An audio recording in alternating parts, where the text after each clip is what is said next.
अगर आपको हमारी कहानियाँ पसंद आती हैं तो लाइक और शेयर जरूर करें और अपनी राय हमें कमेंट्स में बताएं।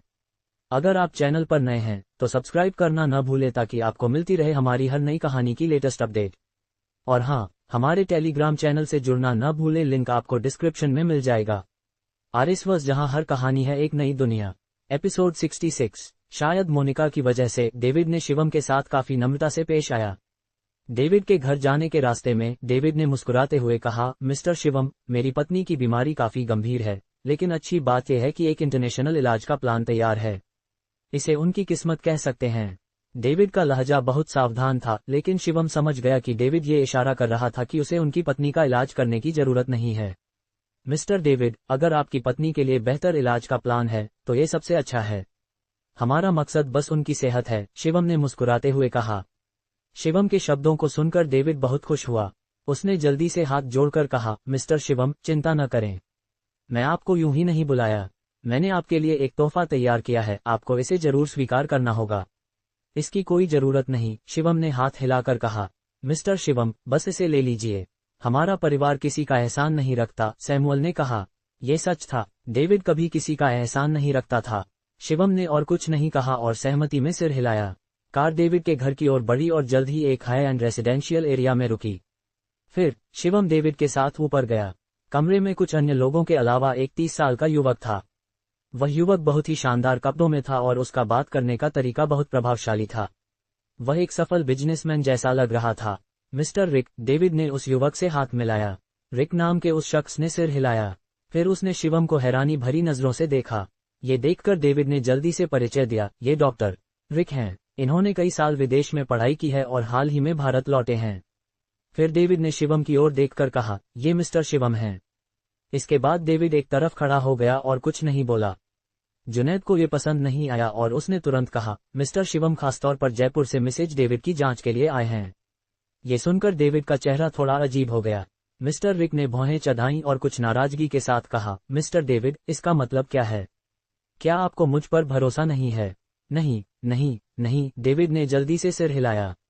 मिस्टर रिक, गलतफहमी न लें। मिस्टर शिवम सिर्फ साथ आए हैं, डेविड ने हिम्मत जुटाकर कहा। रिक ने शिवम की ओर देखा और ठंडे लहजे में कहा, साथ आना ठीक है, लेकिन मैं चेतावनी देता हूं, मुझे इलाज के दौरान डिस्टर्ब होना पसंद नहीं। जुनैद के चेहरे पर नाराजगी झलकी। वह कुछ बोलने वाला था कि शिवम ने उसे रोक दिया। मिस्टर शिवम, पहले पानी पीजिए। मैं मिस्टर रिक के साथ जांच के लिए जाता हूं, डेविड ने विनम्रता से कहा। फिर डेविड और रिक बेडरूम में चले गए।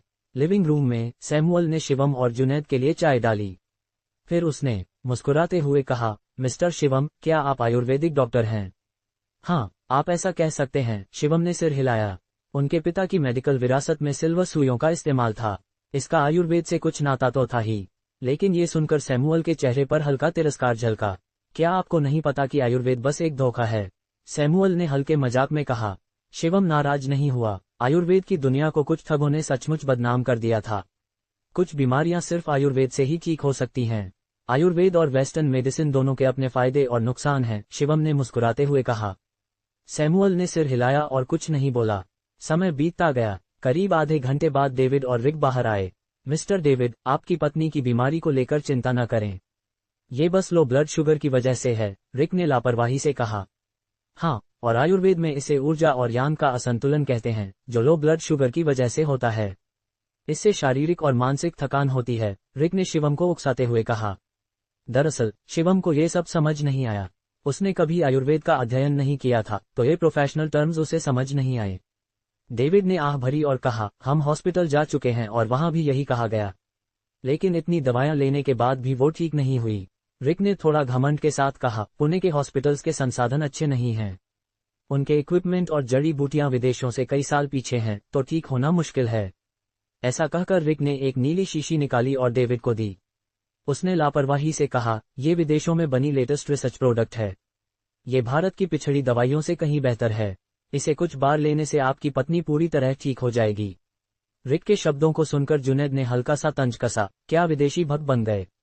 इतने साल विदेश में पढ़कर बस उनकी तारीफ करना सीखा है ना?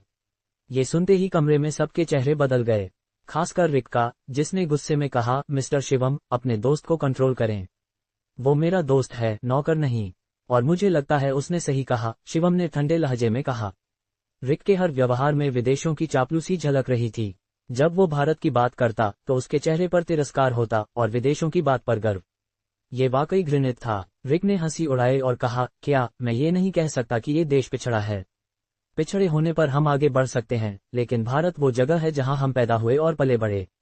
इसे नीचा नहीं देखना चाहिए, शिवम ने ठंडे लहजे में कहा। ये सुनकर रिक जोर से हंसा और बोला, माफ कीजिए, मैंने विदेश में ग्रीन कार्ड ले लिया है। सख्ती से कहूं तो मैं अब भारत का नागरिक नहीं हूं।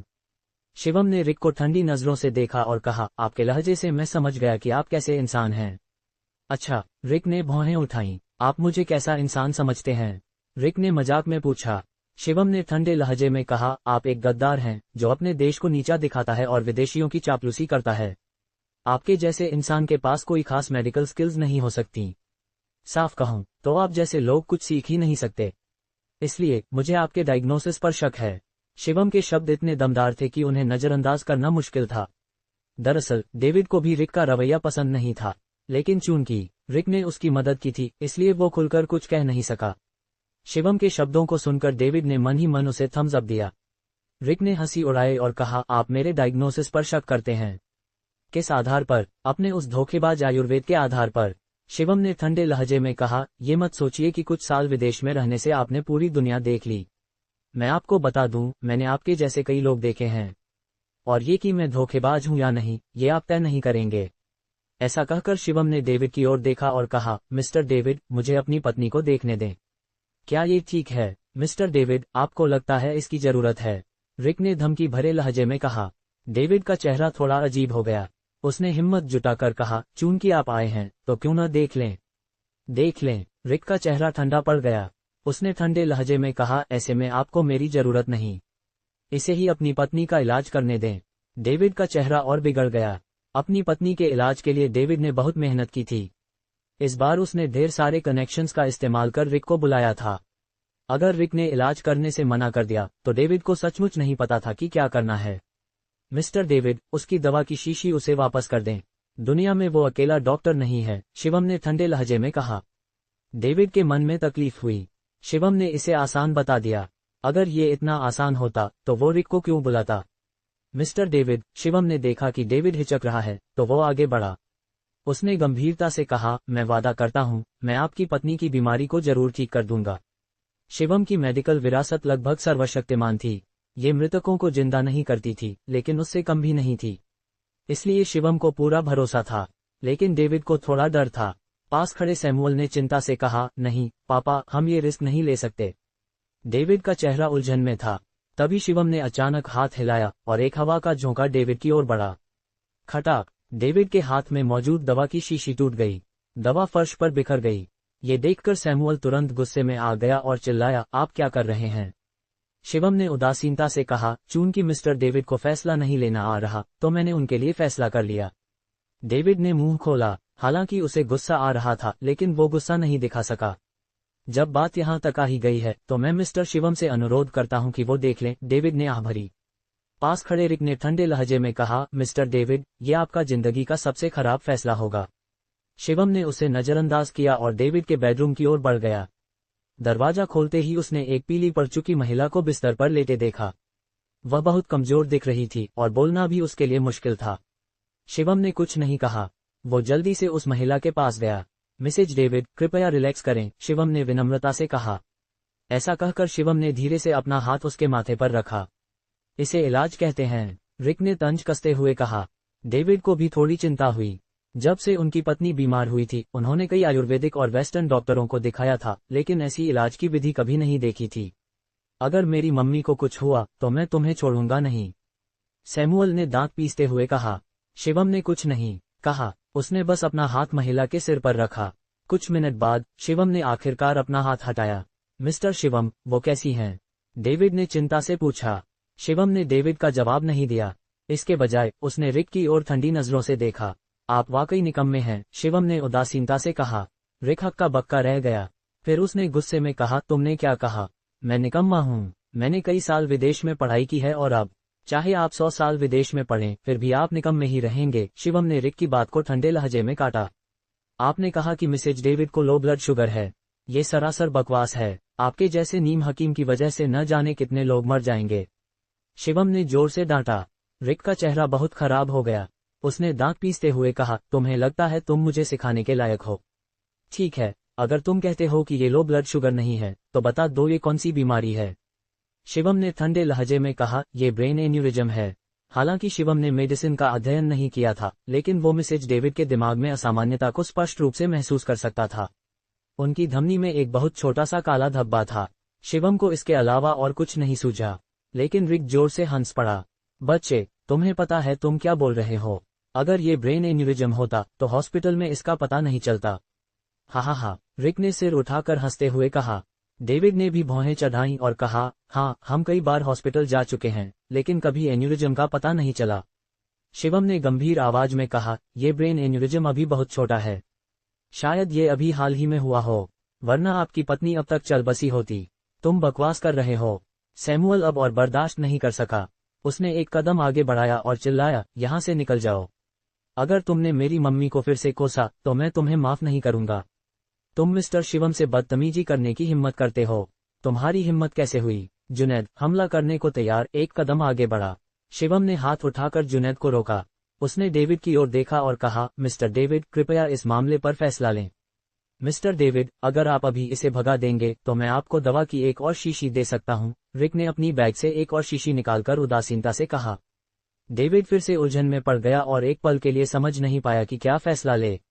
एक तरफ विदेश में पढ़ा हुआ डॉक्टर था और दूसरी तरफ एक ऐसा शख्स जो कभी औपचारिक पढ़ाई भी नहीं किया और डॉक्टर कहलाने के लायक भी नहीं था। ज्यादातर लोग शायद पहला विकल्प चुनते। कुछ सोचने के बाद डेविड ने शिवम की ओर हाथ जोड़कर कहा, मिस्टर शिवम, कृपया मुझे गलत न समझें। मैं अपनी पत्नी से बहुत प्यार करता हूँ। मैं सचमुच ये रिस्क नहीं लेना चाहता। हा, बच्चे, सुना ना, जल्दी से निकल ले। रिक जोर से हंसा। शिवम स्तब्ध रह गया, फिर उसने मुश्किल से मुस्कुराया। मिस्टर डेविड, मैं आपको दोष नहीं देता। शिवम ने सिर हिलाया। वो समझ गया कि डेविड अपनी पत्नी से कितना प्यार करता है। लेकिन मुझे आपको चेतावनी देनी है। शिवम ने आह भरी और कहा, मुझे डर है कि आपकी पत्नी के पास अब सिर्फ 6 घंटे बचे हैं। 6 घंटे बाद भगवान भी उसे नहीं बचा पाएंगे। बकवास, मिस्टर डेविड, इसकी बकवास मत सुनो। रिक ने जोर से डांटा। डेविड ने फिर से शिवम की ओर हाथ जोड़कर कहा, मैं आपके शब्दों को जरूर याद रखूंगा। अज्ञानी, जुनैद ने ठंडे लहजे में कहा। इसके बाद दोनों मुन्ने और डेविड के घर से निकल गए। दरवाजे से बाहर निकलने के बाद जुनैद ने पूछा, मिस्टर शिवम, क्या मिसेज डेविड के पास सचमुच सिर्फ 6 घंटे बचे हैं? शिवम ने सिर हिलाया और कहा, मुझे कुछ रहस्यमयी कलाएं आती हैं। उनकी बीमारी और क्षय कक्ष काले पड़ चुके हैं। उनके पास ज्यादा से ज्यादा 6 घंटे हैं। ऐसा कहकर शिवम ने जुनैद की ओर देखा और कहा, जाओ और मेरे लिए सिल्वर सुइयों का एक डिब्बा खरीद लाओ। सिल्वर सुई? जुनैद हैरान रह गया। मिस्टर शिवम, आपको सिल्वर सुइयों की क्या जरूरत? शिवम ने मुश्किल से मुस्कुराया। मुझे डर है कि इस इलाज के लिए सिल्वर सुइयों की जरूरत पड़ेगी। ये सुनकर जुनैद ने आह भरी। डेविड का परिवार आप पर भरोसा नहीं करता, फिर भी आप उन्हें बचाने की योजना बना रहे हैं। मिस्टर शिवम, आप सच्चे डॉक्टर हैं। शिवम ने हाथ हिलाया और कुछ नहीं बोला। इस समय डेविड के बेडरूम में रिक डेविड को डांट रहा था। मिस्टर डेविड, मैंने आपके लिए एक अपवाद बनाया। अगर कोई और होता तो मैं कब का चला गया होता। रिक ने गुस्से में कहा। हाँ, डॉक्टर रिक, कृपया मेरी पत्नी की बीमारी का इलाज करें। डेविड ने मुस्कुराते हुए कहा। रिक ने ठंडे लहजे में कहा, चिंता न करें, मुझे पता है क्या करना है। और रिक ने एक पल रुककर कहा, हमने 1 करोड़ रुपये की फीस पर सहमति दी थी, है ना? अब आपको और देना होगा। रिक ने ठंडे लहजे में कहा। डेविड का चेहरा बदल गया और उसने अजीब से लहजे में कहा, डॉक्टर रिक, इस समय और पैसा देना ठीक नहीं, और मैं, अगर आप और पैसे नहीं देंगे तो मैं अभी चला जाऊंगा। रिक ने जाने का नाटक किया। डेविड ने जल्दी से रिक को पकड़ा और कहा, ठीक है, मैं मान गया। जितना आप कहेंगे मैं दूंगा। ये हुई ना बात, तो 1 करोड़ और दीजिए। रिक ने उदासीनता से कहा। ठीक है, 1 करोड़। डेविड के लिए ये राशि कुछ भी नहीं थी, इसलिए उसने तुरंत सहमति दे दी। तो जाए और पैसे ट्रांसफर कीजिए। किसका इंतजार कर रहे हैं? रिक ने आंखें तरेरी। डेविड ने भौहें चढ़ाई और कहा, डॉक्टर रिक, क्या आप पहले मेरी पत्नी का इलाज कर सकते हैं? नहीं चलेगा। अगर बीमारी ठीक होने के बाद आपने पैसे नहीं दिए तो। रिक ने ठंडे लहजे में कहा। डेविड ने मन ही मन रिक को 100 बार कोसा, लेकिन उसके पास और कोई चारा नहीं था। सैमुअल, जाओ और डॉक्टर रिक को पैसे ट्रांसफर करो। डेविड ने दांत पीसते हुए कहा। ये सब शिवम की गलती है। उसने हमें बेकार में 1 करोड़ रुपए बर्बाद करवाए, सैमुअल ने शिकायत की।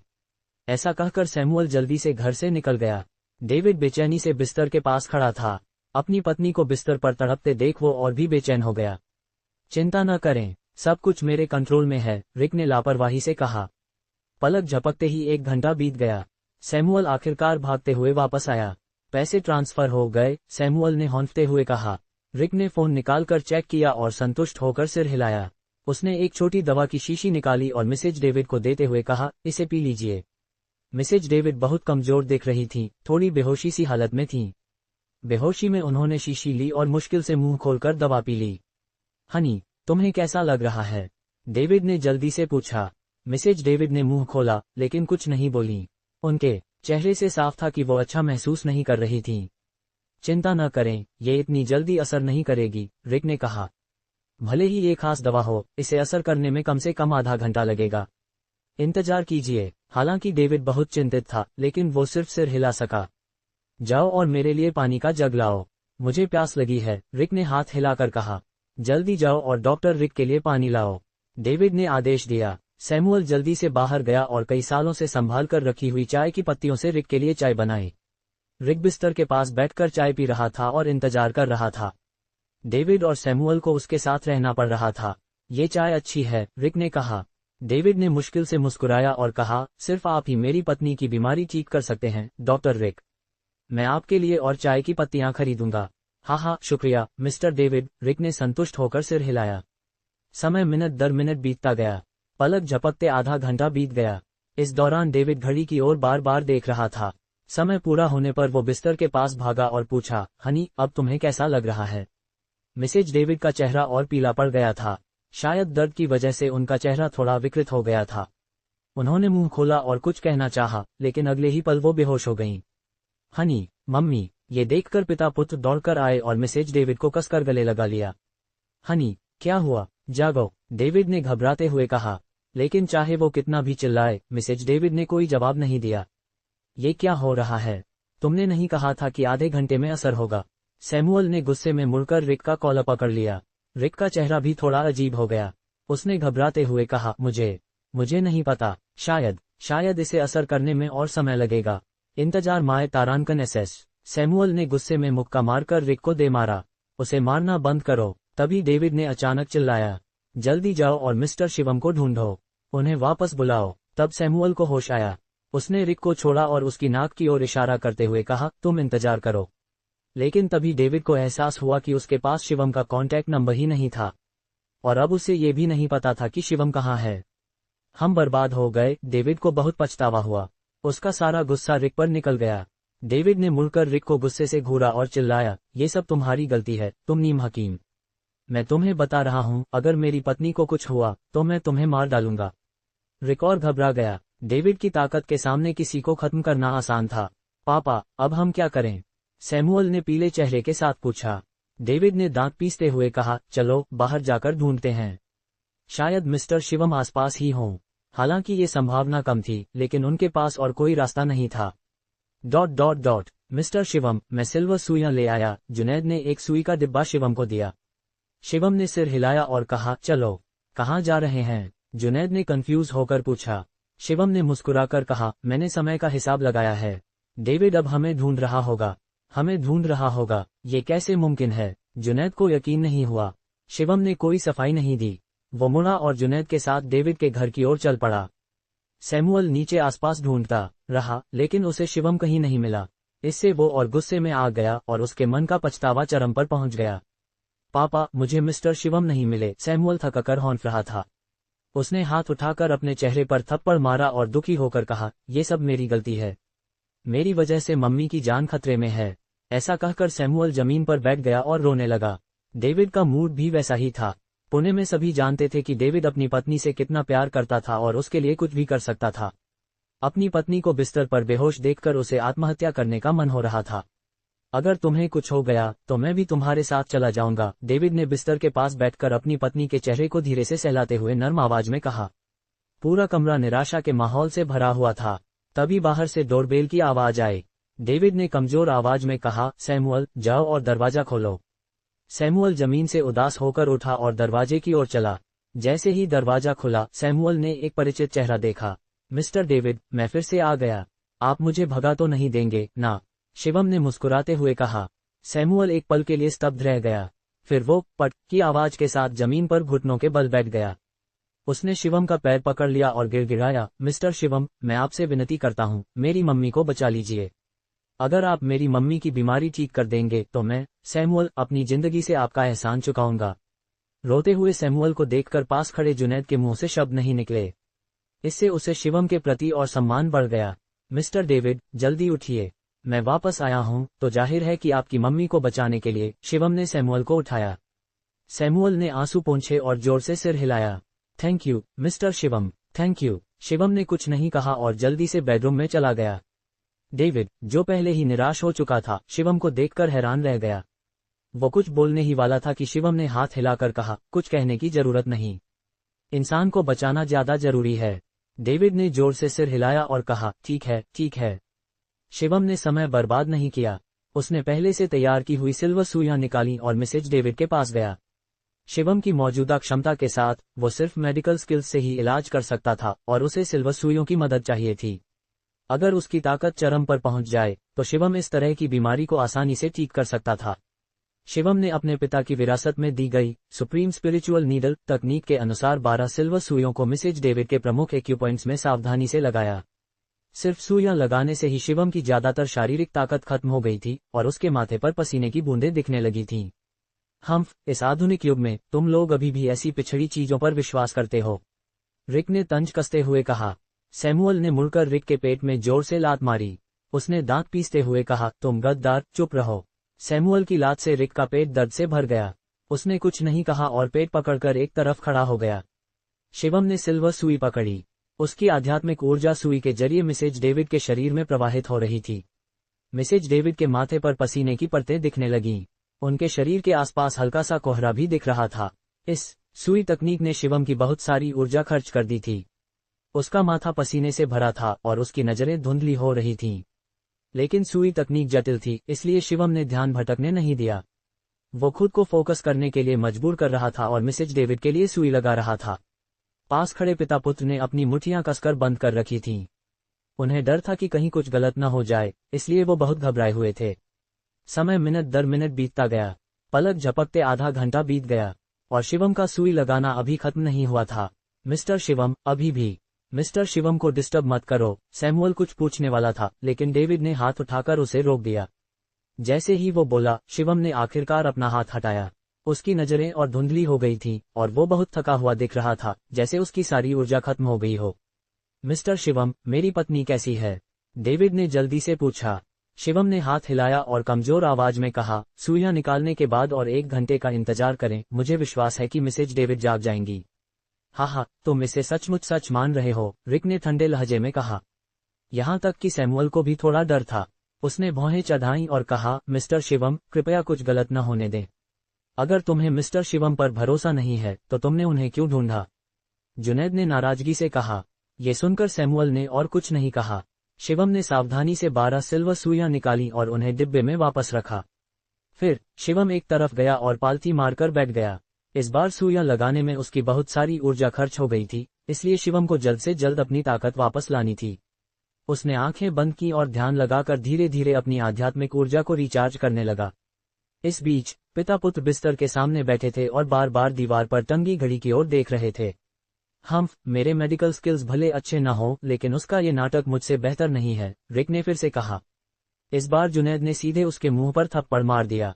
इस थप्पड़ से उसके मुंह के कोने से खून रिसने लगा। अगर तुमने फिर से बकवास की तो मैं तुम्हें मार डालूंगा, जुनैद ने ठंडे लहजे में कहा। जल्द ही 29 मिनट बीत गए। बिस्तर पर लेटी मिसेज डेविड में अभी भी जागने का कोई संकेत नहीं था। मिस्टर शिवम, ये क्या हो रहा है? डेविड ने पूछा। शिवम ने आंखें खोली और दीवार पर टंगी घड़ी की ओर देखा। उसने उदासीनता से कहा, अभी आधा घंटा भी नहीं हुआ, है ना? 29 मिनट और आधे घंटे में क्या फर्क है? डेविड ने चिंता से कहा। शिवम ने कुछ नहीं कहा। वो बस चुपचाप समय गिन रहा था। जल्दी से अपनी मम्मी को हॉस्पिटल ले जाओ। डेविड ने दांत पीसते हुए हाथ हिलाया। ठीक है, सैमुअल ने जल्दी से सिर हिलाया। वो बिस्तर के पास गया और मिसेज डेविड को उठाने ही वाला था कि तभी मिसेज डेविड ने अचानक अपनी आंखें खोल दी। मिसेज डेविड ने इधर उधर देखा, जैसे उन्हें स्थिति समझ नहीं आ रही हो। मम्मी, आप जाग गईं। मिसेज डेविड को जागता देख सैमुअल इतना उत्साहित हुआ कि उसकी आंखों से आंसू बहने लगे। इस बीच डेविड दौड़कर आया और मिसेज डेविड को गले लगा लिया। हनी, तुम जाग गईं।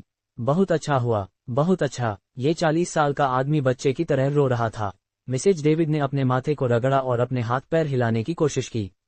उन्होंने हैरानी से कहा, मुझे अब बीमारी महसूस नहीं हो रही। सचमुच? डेविड ने अपने आंसू पोंछे और जल्दी से कहा, हनी, मैं तुम्हें बिस्तर से उतरने में मदद करता हूँ। जरूरत नहीं, मिसेज डेविड ने डेविड को रोकने के लिए हाथ बढ़ाया। वो खुद बिस्तर से उतरी। शायद बहुत समय तक न चलने की वजह से मिसेज डेविड के कदम थोड़े अनाड़ी थे। डेविड और सैमुअल, डरते हुए कि कहीं कुछ गलत न हो जाए, उनके पीछे पीछे चल रहे थे। कुछ मिनट बाद मिसेज डेविड ने उत्साह से कहा, मैं सचमुच ठीक हूँ, मैं सचमुच ठीक हूँ। तीनों ने एक दूसरे को कसकर गले लगाया। इस भावुक दृश्य को देखकर शिवम भी थोड़ा भावुक हो गया। तभी डेविड को शिवम की याद आई। वो जल्दी से शिवम के सामने आया और पट की आवाज के साथ जमीन पर घुटनों के बल बैठ गया। मैं, डेविड, आपकी इस महान कृपा को कभी नहीं भूलूंगा, मिस्टर शिवम। डेविड ने बहुत भावुक होकर कहा, पहले आपकी प्रतिभा को न पहचानने की मेरी गलती थी।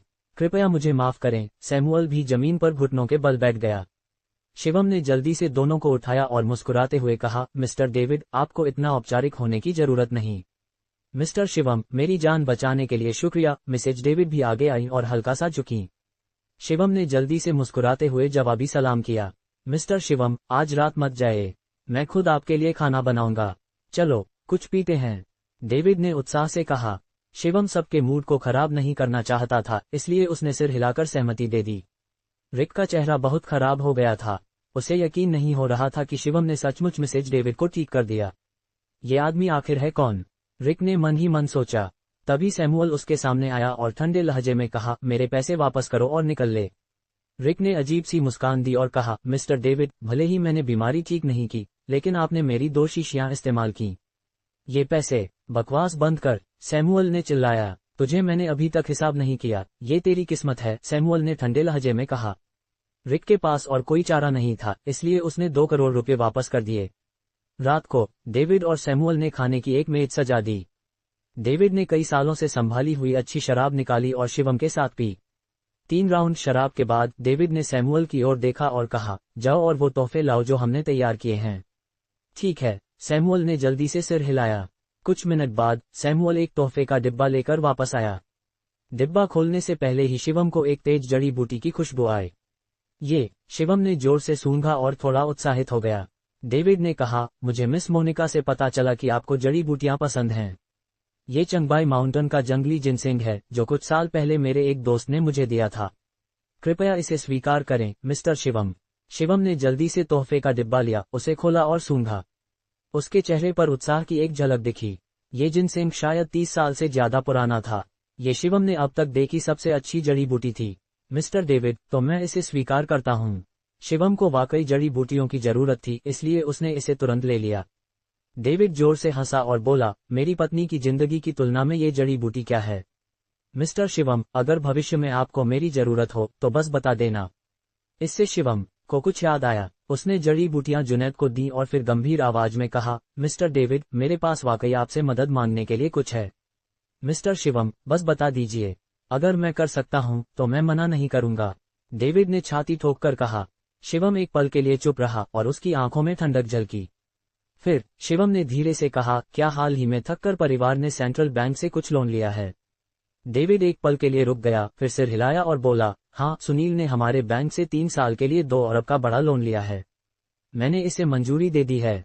शिवम ने ठंडे लहजे में कहा, मिस्टर डेविड, मैं चाहता हूं कि आप उनका लोन काट दें, उनका लोन रिजेक्ट करें और भविष्य में कभी भी थककर परिवार को लोन न दें। शिवम के शब्दों को सुनकर डेविड तुरंत चुप हो गया। उसने 2 घूंट शराब पी और लंबे समय तक कुछ नहीं बोला। मिस्टर डेविड, अगर ये आपके लिए मुश्किल है तो मान लीजिए मैंने कुछ कहा ही नहीं, शिवम ने शराब का गिलास उठाया और मुस्कुराते हुए कहा। नहीं नहीं नहीं, डेविड ने जल्दी से सिर हिलाया। मिस्टर शिवम, आपने गलत समझा। भले ही थककर परिवार हमारा बड़ा कस्टमर हो, लेकिन मेरे पास वीटो पावर है। सुनील कल हमारे बैंक आने वाला है। क्या करें, आप कल मेरे साथ चलें। डेविड ने शराब का गिलास उठाया और कहा। शिवम ने जल्दी से सिर हिलाया और कहा, बहुत बहुत शुक्रिया, मिस्टर डेविड। मिस्टर शिवम, इतना औपचारिक होने की जरूरत नहीं। ये छोटी सी बात है, डेविड ने मुस्कुराते हुए कहा। इस लोन के बिना थककर परिवार की पूंजी की चेन टूट जाएगी। उस समय थककर परिवार बर्बाद हो जाएगा। खाना खाने के बाद शिवम जुनैद के साथ डेविड के घर से निकल गया। इस जड़ी बूटी और रमन कल्याण ने जो दी थी, उसके साथ मैं शायद आध्यात्मिक मंडल तक पहुंचने की कोशिश कर सकता हूं, शिवम ने मन ही मन सोचा। इससे वो थोड़ा उत्साहित हो गया। हालांकि आध्यात्मिक मंडल और आत्मा मंडल के बीच सिर्फ एक स्तर का अंतर था, लेकिन ताकत में बहुत बड़ा फर्क था। जितना शिवम इस बारे में सोचता, उतना ही उत्साहित होता। वो आध्यात्मिक मंडल की ताकत को जानने के लिए बेताब था। शिवम और जुनैद ने एक होटल ढूंढा और एक कमरा बुक किया। तभी शिवम का फोन अचानक बजा। उसने फोन उठाया और देखा कि नित्या का कॉल था। कॉल उठाने पर नित्या ने दूसरी तरफ से उत्साह में कहा, शिवम, मेरे पास तुम्हारे लिए अच्छी खबर है। मेरे कजिन ने मेरे लिए कल एक जॉब इंटरव्यू फिक्स कर दिया है। सचमुच? तो बधाई हो, शिवम ने मुस्कुराते हुए कहा। नित्या ने फिर कहा, शिवम, अगर तुम फ्री हो तो क्या हम बाहर घूमने चलें? शिवम ने हल्का सा माथा सिकोड़ा और तुरंत मना कर दिया, सॉरी, मेरे पास अभी कुछ काम है। शायद मैं नहीं आ पाऊं। नित्या ने थोड़ा अफसोस जताया, ठीक है, फिर किसी और दिन मिलते हैं। फोन काटने के बाद जुनैद ने मुस्कुराते हुए कहा, मिस्टर शिवम, क्या हम अभी फ्री नहीं हैं? फिर तुमने उसे क्यों मना किया? शिवम ने आह भरी और कहा, मैं मिस मोनिका के अलावा किसी और लड़की के ज्यादा करीब नहीं जाना चाहता। जुनैद ने आंखें तरेरी और कहा, क्या तुम ज्यादा सोच रहे हो? वो तो बस इस शहर में नई आई है और किसी को नहीं जानती। शायद, शिवम ने मुस्कुराते हुए कहा। उस रात शिवम जल्दी सो गया। वो हाल ही में बहुत व्यस्त था और शिवम को लंबे समय से अच्छी नींद नहीं आई थी, इसलिए उस रात वो बहुत अच्छे से सोया। अगले दिन शिवम सुबह जल्दी उठा और सेंट्रल बैंक जाने के लिए तैयार हुआ।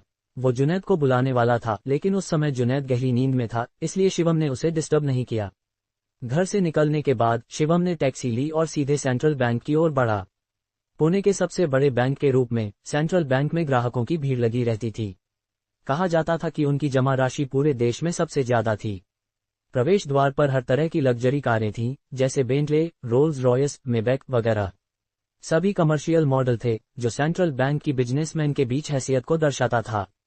जैसे ही शिवम दरवाजे में घुसने वाला था, किसी ने अचानक उसके कंधे पर थपकी दी। शिवम, तुम भी यहाँ हो? उसने मुड़कर देखा तो नित्या एक लड़के के साथ खड़ी थी। शिवम ने हैरानी से कहा, नित्या, तुम यहाँ क्या कर रही हो? नित्या ने मुस्कुराकर कहा, मैं यहाँ काम के लिए आई हूँ। आज मेरा कजिन मुझे उनके मैनेजर से मिलवाने ले जा रहा है ताकि मैं जॉब के लिए अप्लाई कर सकूं। और तुम, क्या तुम भी काम के लिए आए हो? नित्या ने पूछा। शिवम ने सिर हिलाया और कहा, नहीं, मैं बैंक के प्रेसिडेंट से मिलने आया हूँ। बैंक के प्रेसिडेंट? नित्या कुछ कहने से पहले ही उसका कजिन हंस पड़ा। तुम थोड़ा ज्यादा ही सोच रहे हो। क्या तुम्हें सेंट्रल बैंक के प्रेसिडेंट की हैसियत पता है? उसके कजिन ने सिर हिलाते हुए कहा। शिवम ने मुस्कुराया और कोई सफाई नहीं दी। शिवम, अगर तुम जॉब ढूंढ रहे हो तो मेरा कजिन शायद तुम्हारी मदद कर सकता है, नित्या ने मुस्कुराते हुए कहा। ठीक है, फिर बहुत शुक्रिया, शिवम ने लापरवाही से जवाब दिया। कुछ लोग बात करते हुए सेंट्रल बैंक की ओर बढ़े। उन्हें पता चला कि इस लड़के का नाम सनी था और वो नित्या के अंकल का बेटा था। इस बार सनी ने बहुत सारे कनेक्शंस का इस्तेमाल करके नित्या के लिए सेंट्रल बैंक के मैनेजर से जॉब की बात की थी। डेविड अभी तक नहीं पहुंचा था और शिवम के पास करने को कुछ नहीं था, इसलिए वो नित्या के साथ मैनेजर के ऑफिस गया।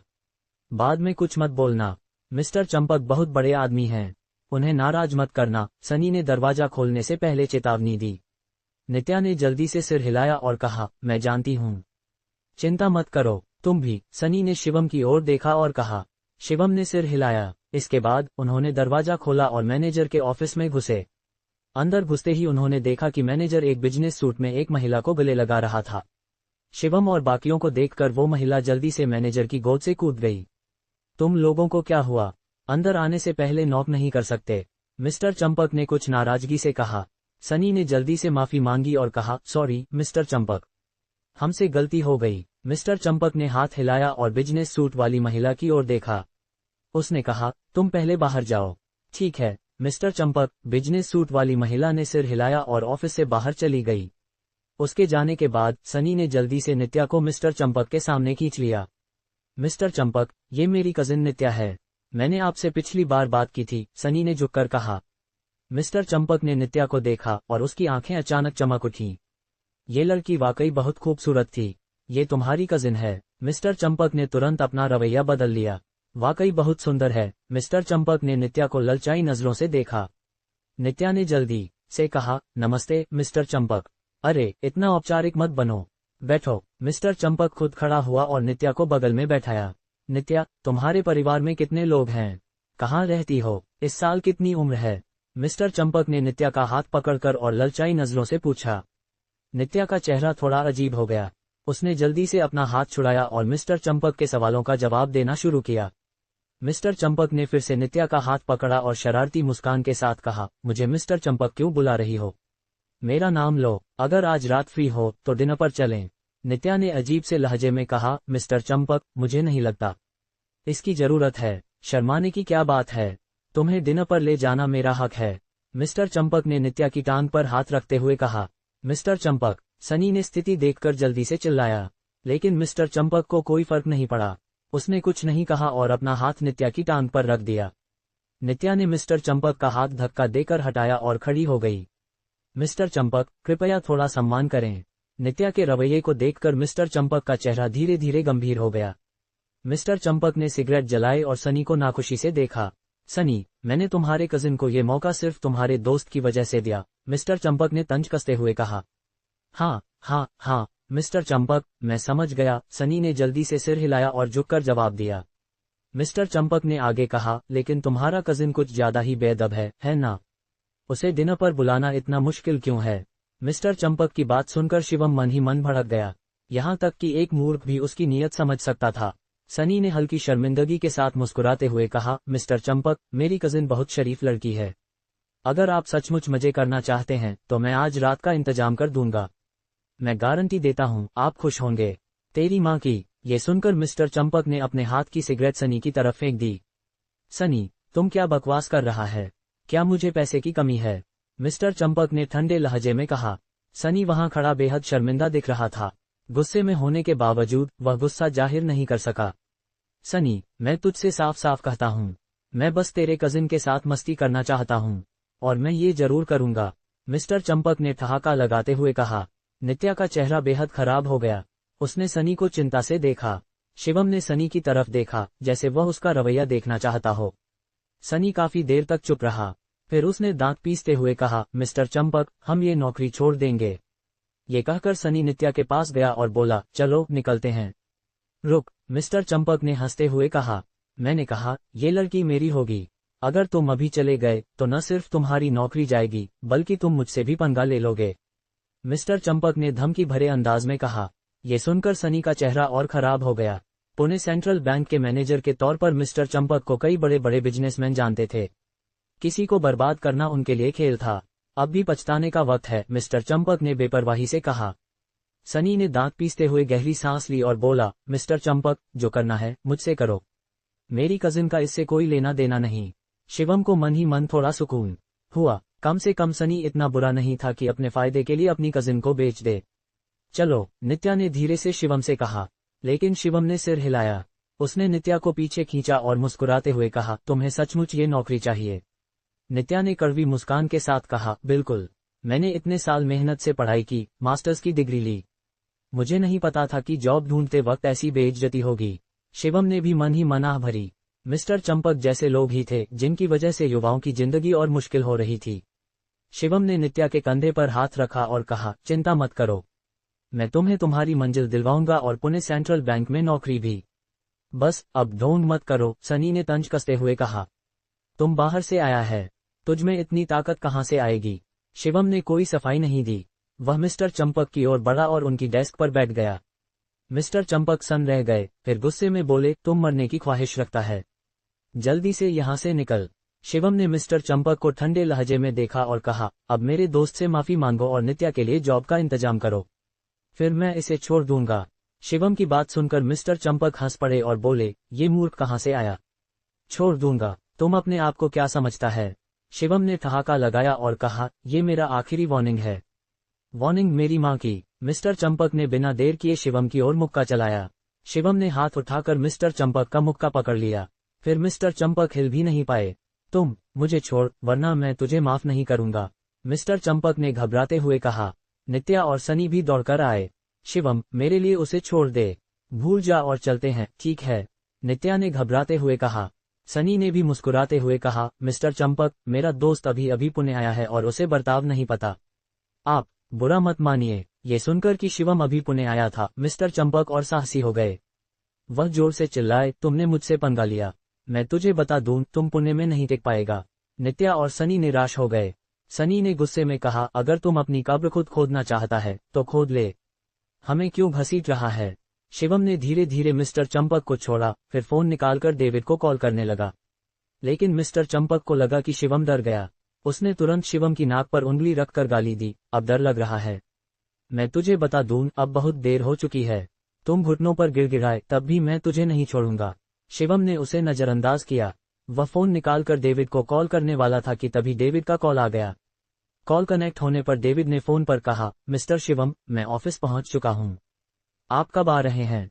शिवम ने उदास स्वर में कहा, मिस्टर डेविड, मैं अभी आपके मैनेजर के ऑफिस में हूं। उसने एक कर्मचारी को छेड़ा और मुझे पुणे से निकालने की धमकी दी। डेविड सन रह गए और जल्दी से पूछा, मिस्टर शिवम, आप किस मैनेजर के ऑफिस में हैं? मिस्टर चंपक, शिवम ने कहा। ठीक है, कृपया थोड़ा इंतजार करें, मैं अभी आता हूं, डेविड ने जल्दी से कहा। कॉल खत्म होने के बाद शिवम ने मिस्टर चंपक को देखा और ठंडे लहजे में कहा, आपका प्रेसिडेंट जल्दी ही यहाँ होगा। हाँ, मिस्टर चंपक हंसी नहीं रोक पाए। तुझे पता है हमारा प्रेसिडेंट कितना बड़ा आदमी है? तुझे पता है वह रोज कितने लोगों से मिलता है? मिस्टर चंपक ने तंज कसते हुए कहा, तुझे ढोंग करना भी नहीं आता, अपनी औकात देख, तुम हमारे बैंक प्रेसिडेंट का नाम लेने लायक भी है। सनी ने भी भौहें चढ़ाईं। ये लड़का कुछ ज्यादा ही अविश्वसनीय था। वह कह रहा था कि उसे पुणे के सबसे बड़े बैंक का प्रेसिडेंट जानता है। शिवम, चलो जल्दी निकलते हैं। नित्या डर के मारे कांप रही थी और शिवम को बार बार कह रही थी। शिवम बेफिक्र था और चुपचाप वहां बैठकर इंतजार करने लगा। पलक झपकते ही 5 मिनट बीत गए। मिस्टर चंपक थोड़ा बेचैन हो गए और चिल्लाए, बस मेरे पास तुम्हारे साथ खेलने का वक्त नहीं है। सिक्योरिटी गार्ड्स कहाँ हैं? इन लोगों को बाहर फेंको। 4-5 सिक्योरिटी गार्ड्स दरवाजे से अंदर दौड़े। उन्होंने शिवम को आक्रामक ढंग से देखा। शिवम ने हल्की सी भौहें चढ़ाईं। ये सिक्योरिटी गार्ड्स उनके लिए कोई मुकाबला नहीं थे, लेकिन यहाँ हिंसा करने से मिस्टर डेविड के लिए मुश्किल खड़ी हो सकती थी। जल्दी करो और इसे बाहर घसीटो, मिस्टर चंपक चिल्लाए। सिक्योरिटी गार्ड्स बिना कुछ कहे शिवम की ओर बढ़े। सब रुक जाओ। तभी डेविड ने दरवाजा खोलकर प्रवेश किया। वह हाँफ रहा था और उसके चेहरे पर पसीने की बूंदें थीं। मिस्टर चंपक डेविड को देखकर सन रह गए। वह जल्दी से उनके पास गए और चापलूसी भरी मुस्कान के साथ बोले, प्रेसिडेंट, आप यहाँ कैसे? डेविड ने मिस्टर चंपक को ठंडी नजर से देखा और कुछ नहीं कहा। फिर डेविड शिवम के सामने गए और माफी मांगते हुए बोले, मिस्टर शिवम, मुझे खेद है कि ऐसा हुआ। प्रेसिडेंट के तौर पर मुझे इसकी जिम्मेदारी लेनी चाहिए। आप बहुत विनम्र हैं, मिस्टर डेविड, शिवम ने कहा। ये दृश्य देखकर मिस्टर चंपक डर के मारे कांपने लगे। उनका चेहरा पीला पड़ गया। क्या ये लड़का वाकई बैंक प्रेसिडेंट को जानता था? और बैंक प्रेसिडेंट का उसके प्रति रवैया इतना सम्मानजनक था। तुम अपना सामान बांध और तुरंत यहाँ से निकल, डेविड ने मिस्टर चंपक की ओर इशारा करते हुए कहा। ये सुनकर मिस्टर चंपक घबरा गए। वह कई सालों से पुणे सेंट्रल बैंक में थे और उन्होंने ढेर सारा पैसा कमाया था। उनकी मोटी तनख्वाह ने उन्हें कई गाड़ियां और मकान लोन पर लेने में मदद की थी। अगर वह निकाले गए तो उनकी जिंदगी खत्म हो जाएगी। ये सोचकर मिस्टर चंपक घुटनों के बल बैठ गए और गिड़गिड़ाने लगे, मिस्टर डेविड, मैं गलत था। मेरे इतने सालों की मेहनत के लिए कृपया मुझे माफ कर दें। डेविड ने मिस्टर चंपक का हाथ झटका और ठंडे लहजे में कहा, तुझ पर पहले भी कई बार शिकायतें आई हैं। तुमने सबक नहीं सीखा। तेरे जैसे आदमी हमारे बैंक में काम नहीं कर सकते। तुरंत निकल। मिस्टर चंपक का चेहरा राख की तरह हो गया। तभी वह शिवम की ओर दौड़ा और उसकी टांग पकड़कर गिड़गिड़ाने लगा, मैं नासमझ था। कृपया मेरे लिए माफी मांग दो। मैं सचमुच अपनी गलती मानता हूँ। शिवम ने ठहाका लगाया और कहा, मैंने तुझे पहले ही मौका दे दिया था। सिक्योरिटी, इसे बाहर फेंको। डेविड ने बेसब्री से हाथ हिलाया। कुछ सिक्योरिटी गार्ड्स जल्दी से आगे आए और मिस्टर चंपक को जबरदस्ती ऑफिस से बाहर घसीट ले गए। सनी और नित्या सन रह गए। उन्हें कभी नहीं लगा था कि शिवम की इतनी पहुंच है। तुमने पहले क्यों नहीं बताया कि तेरा इतना दमदार दोस्त है? सनी ने थोड़ा अटपटाते हुए कहा। नित्या ने धीरे से कहा, मुझे भी नहीं पता था। हम बहुत समय बाद मिले हैं। मिस्टर शिवम, चलो ऑफिस वापस चलते हैं, डेविड ने शिवम को देखकर कहा। शिवम ने सिर हिलाया और मुस्कुराते हुए कहा, ठीक है। दरवाजे पर पहुंचकर शिवम अचानक रुक गया। वह मुड़ा और नित्या की ओर इशारा करते हुए बोला, मिस्टर डेविड, ये मेरी सहपाठी है। ये बहुत पढ़ी लिखी है और नैतिक रूप से भी सही है। डेविड ने नित्या की ओर देखा और मुस्कुराया। सच में? हमारा बैंक ऐसी प्रतिभा को कभी नहीं छोड़ेगा। ये सुनकर नित्या खुशी से उछल पड़ी। उसने जल्दी से झुककर कहा, धन्यवाद मिस्टर डेविड। फिर शिवम और डेविड बैंक मैनेजर के ऑफिस में चले गए। डेविड का ऑफिस ज्यादा शानदार नहीं था, बल्कि काफी सादगी भरा था। बुकशेल्फ में फूल और पौधे भरे थे। साफ था कि डेविड बहुत रुचि रखने वाला इंसान था। मिस्टर शिवम, हमारे समझौते के मुताबिक सुनील सुबह 9 बजे लोन के लिए आएगा। डेविड ने खुद शिवम के लिए पानी का गिलास डाला। शिवम ने गहरी सांस ली। उसके दिल में उत्सुकता थी।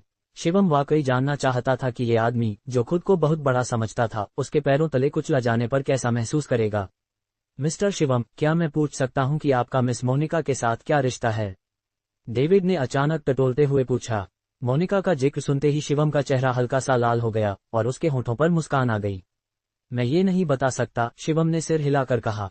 शिवम की प्रतिक्रिया देखकर डेविड जोर से हंसा और बोला, मैं समझ गया। कोई आश्चर्य नहीं कि मिस मोनिका को आपकी इतनी चिंता है।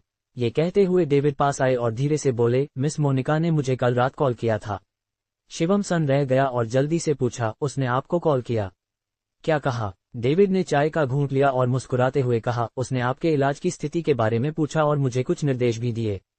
शिवम ने डेविड की ओर देखा और उनके आगे बोलने का इंतजार किया। डेविड ने मुस्कुराते हुए कहा, थक्कर परिवार ने 200 करोड़ के लोन के लिए अप्लाई किया था और ये पैसा मंजूर हो चुका है। मिस मोनिका चाहती हैं कि ये 200 करोड़ आपको 3 साल के लिए बिना ब्याज के लोन के तौर पर दिया जाए। शिवम सन रह गया। 200 करोड़ उसे लोन में, वो भी बिना ब्याज के। शिवम ने कठिनाई से निगला। बचपन से लेकर अब तक शिवम ने इतना पैसा कभी नहीं देखा था। उसे इतने पैसे का अंदाजा भी नहीं था। मिस्टर शिवम, आपको चिंता करने की जरूरत नहीं है। डेविड ने इधर उधर देखा और सावधानी से कहा, भले ही आप ये पैसा न लौटाएं, मिस मोनिका जरूर आपके लिए कोई रास्ता निकालेगी। डेविड ने चालाकी से कहा। शिवम ने गहरी सांस ली और कहा, मैं ये पैसा जरूर लौटाऊंगा। आप निश्चिंत रहें मिस्टर डेविड। डेविड जोर से हंसा और कुछ नहीं बोला। तभी सचिव ने दरवाजा खटखटाया और बाहर खड़े होकर बोला, बैंक मैनेजर मिस्टर सुनील यहाँ हैं। ओह, सच में? डेविड ने भौहें उठाईं। वह कहाँ है? सचिव ने कहा, वह वीआईपी रिसेप्शन रूम में आपका इंतजार कर रहा है। उसे मेरे ऑफिस में बुलाओ, डेविड ने निर्देश दिया। हाँ प्रेसिडेंट। सचिव ने सिर हिलाया और बाहर चला गया। शिवम का दिल तेजी से धड़क रहा था। उसने उम्मीद भरी नजरों से दरवाजे की ओर देखा और सुनील के आने का इंतजार करने लगा। समय मिनट दर मिनट बीतता गया। 5 मिनट बाद दरवाजा खुला। फिर सुनील को मुस्कुराते हुए कुछ गिफ्ट बॉक्स लिए अंदर आते देखा। मिस्टर डेविड, आज कैसे? सुनील अपनी बात पूरी करने से पहले ही शिवम को देखकर रुक गया। उसके चेहरे की मुस्कान तुरंत गायब हो गई और ठंडक छा गई। तुम यहाँ क्या कर रहा है? सुनील ने ठंडे लहजे में कहा। अगर तुम यहाँ आ सकता है तो मैं क्यों नहीं? शिवम ने बेपरवाही से कहा। सुनील ने ठहाका लगाया और गिफ्ट बॉक्स टेबल पर रखा। फिर उसने डेविड की ओर देखा और विनम्रता से कहा, मिस्टर डेविड, मैं आपके लिए एक छोटा सा गिफ्ट लाया हूँ। कृपया इसे स्वीकार करें। डेविड ने हाथ हिलाया और कहा, मिस्टर सुनील, कृपया बैठें। सुनील शिवम के बगल में बैठ गया। डेविड कुछ कह पाते उससे पहले सुनील ने ठंडे लहजे में कहा, मिस्टर डेविड, ये लड़का भी लोन के लिए आया है ना? मैं जानता था, तुम्हारी काबिलियत से कंपनी चलाना नामुमकिन है। मेरा ख्याल है तुम मुझे सोल नरिशमेंट पिल दे दो, मैं तुम्हें 10-20% दे सकता हूँ, सुनील ने कुछ घमंड के साथ कहा। शिवम ने ठहाका लगाया और कहा, मुझे लगता है तुम सपने देख रहा है। मिस्टर डेविड, हमारी दोस्ती की खातिर कृपया इसका लोन रिजेक्ट कर दें, क्योंकि ये बिल्कुल भी लौटाने की काबिलियत नहीं रखता, सुनील ने शिवम की ओर ठंडी नजर से देखते हुए कहा। डेविड ने मुस्कुराते हुए कहा, मिस्टर सुनील, पहले एक गिलास पानी पियो। जल्दबाजी मत करो। सुनील को पानी पीने का मूड कहाँ था। डेविड का रवैया देखकर वह भौहें चढ़ाकर बोला, मिस्टर डेविड, आप आखिर चाहते क्या हैं? डेविड ने बेपरवाही से कहा, मिस्टर सुनील, आपके लिए एक बुरी खबर है। आपका लोन एप्लीकेशन रिजेक्ट हो गया है। ये सुनकर सुनील ने टेबल पर जोर से थप्पड़ मारा और खड़ा हो गया। वह डेविड को घूरते हुए चिल्लाया, ये कैसे मुमकिन है? डेविड ने हाथ फैलाए और कहा, मैं कुछ नहीं कर सकता। हमारी जांच में पता चला कि आपकी कंपनी में खामियां हैं और आपका मार्केट शेयर तेजी से गिर रहा है। आपको भी पता है कि हमारा बैंक बैड डेट से डरता है, डेविड ने मुस्कुराते हुए कहा। सुनील ने तुरंत चिंतित होकर कहा, मिस्टर डेविड, हमारी कंपनी ने आपके बैंक से कई बार लोन लिया है, लेकिन कभी कोई दिक्कत नहीं हुई। आपको मुझ पर भरोसा करना होगा। पहले कोई दिक्कत न होने का मतलब ये नहीं कि भविष्य में भी नहीं होगी, है ना? डेविड ने मुस्कुराते हुए कहा। सुनील घबरा गया। अगर उसे ये पैसा नहीं मिला तो थक्कर परिवार की पूंजी की चेन टूट जाएगी और तब उनकी कंपनी पूरी तरह ढह जाएगी। ये सोचकर सुनील ने गिड़गिड़ाते हुए कहा, मिस्टर डेविड, ये पैसा मेरे लिए बहुत जरूरी है। कृपया कोई रास्ता सोचें। मैं, सुनील, इस एहसान को जिंदगी भर याद रखूंगा। डेविड ने हाथ हिलाया और कहा, इसका फैसला मुझ पर नहीं है। आप किसी और बैंक में जाकर कोशिश क्यों नहीं करते? सुनील गुस्से से लाल हो गया। पुणे सेंट्रल बैंक के अलावा कौन सा बैंक 200 करोड़ का कमर्शियल लोन मंजूर करेगा? मिस्टर डेविड, मेरी मदद करें, सुनील ने गिड़गिड़ाते हुए कहा। लेकिन डेविड ने सुनील को नजरअंदाज कर दिया। उसने शिवम की ओर देखा और कहा, मिस्टर शिवम, ये आपका लोन कॉन्ट्रैक्ट है। बस साइन कर दीजिए और काम हो जाएगा। ठीक है, बहुत बहुत धन्यवाद मिस्टर डेविड। शिवम ने मुस्कुराते हुए पेन लिया और जानबूझकर सुनील की ओर देखा। सुनील ने कॉन्ट्रैक्ट को घूरा। उसने साफ साफ देखा कि कॉन्ट्रैक्ट पर लोन की राशि ठीक 200 करोड़ थी। इस पल में सुनील को सब समझ आ गया। वह गुस्से में बोला, डेविड, तुमने मुझे धोखा दिया। चाहे क्वालिफिकेशन हो या फाइनेंशियल काबिलियत, ये लड़का मुझसे मुकाबला नहीं कर सकता। फिर भी इसे 200 करोड़ का लोन। मुझे लगता है तुमने मेरा अप्रूवल इस लड़के को दे दिया। डेविड बेपरवाह था। उसने ठहाका लगाया और कहा, मिस्टर सुनील, बधाई हो, तुमने सही अनुमान लगाया, लेकिन अफसोस कोई इनाम नहीं है। सुनील और गुस्से में आ गया। उसने कभी नहीं सोचा था कि डेविड सीधे सीधे मान लेगा और उसे जरा भी इज्जत नहीं देगा। डेविड, तुमने हद कर दी, सुनील ने दांत पीसते हुए कहा। मुझे नहीं लगता कि मैं पुणे सेंट्रल बैंक के बिना नहीं रह सकता। सुनील चिल्लाया और जाने के लिए मुड़ा। रुको, तभी डेविड ने सुनील को रोका। सुनील खुश हो गया। उसे लगा कि अभी भी कोई मौका है, इसलिए वह जल्दी से मुड़ा। लेकिन डेविड ने टेबल पर रखे गिफ्ट बॉक्स की ओर इशारा किया और कहा, तुम अपनी चीजें ले जाना भूल गए। इससे सुनील और गुस्से में आ गया। उसने डेविड की ओर उंगली उठाई और कहा, बस तुम इंतजार करो। ये कहकर सुनील दरवाजे से बाहर भाग गया। ये दृश्य देखकर शिवम मन ही मन हंसा। सुनील अपनी दौलत और कनेक्शंस के दम पर बड़ा बनता था और आम लोगों को कीड़े मकोड़े की तरह कुचलता था। ऐसे इंसान को देर सबेर उसकी सजा मिल ही जाती। उसके जाने के बाद डेविड ने शिवम को देखा और मुस्कुराते हुए कहा, मिस्टर शिवम, इस कॉन्ट्रैक्ट में कुल 64 साइन चाहिए। कोई भी मिस मत करना। चिंता मत करो, शिवम ने मुस्कुराते हुए कहा। शिवम को कॉन्ट्रैक्ट साइन करने में करीब 20 मिनट लगे। कॉन्ट्रैक्ट साइन करने के बाद डेविड ने एक काला बैंक कार्ड निकाला। ये bank card Pune central bank का वीआईपी कार्ड है। जब तक आपके पास ये कार्ड है, आप हमेशा हमारे बैंक के वीआईपी कस्टमर रहेंगे, डेविड ने कहा। इस कार्ड के साथ ज्यादातर हाई एंड स्टोर्स आपको खास ट्रीटमेंट देंगे। बेशक, ये सिर्फ पुणे तक सीमित है, डेविड ने आगे कहा। शिवम ने ढेर सारी भावनाओं के साथ बैंक कार्ड को सहलाया। कुछ हफ्ते पहले तक शिवम के पास कुछ भी नहीं था, लेकिन अब उसके पास 200 करोड़ का बैंक कार्ड था।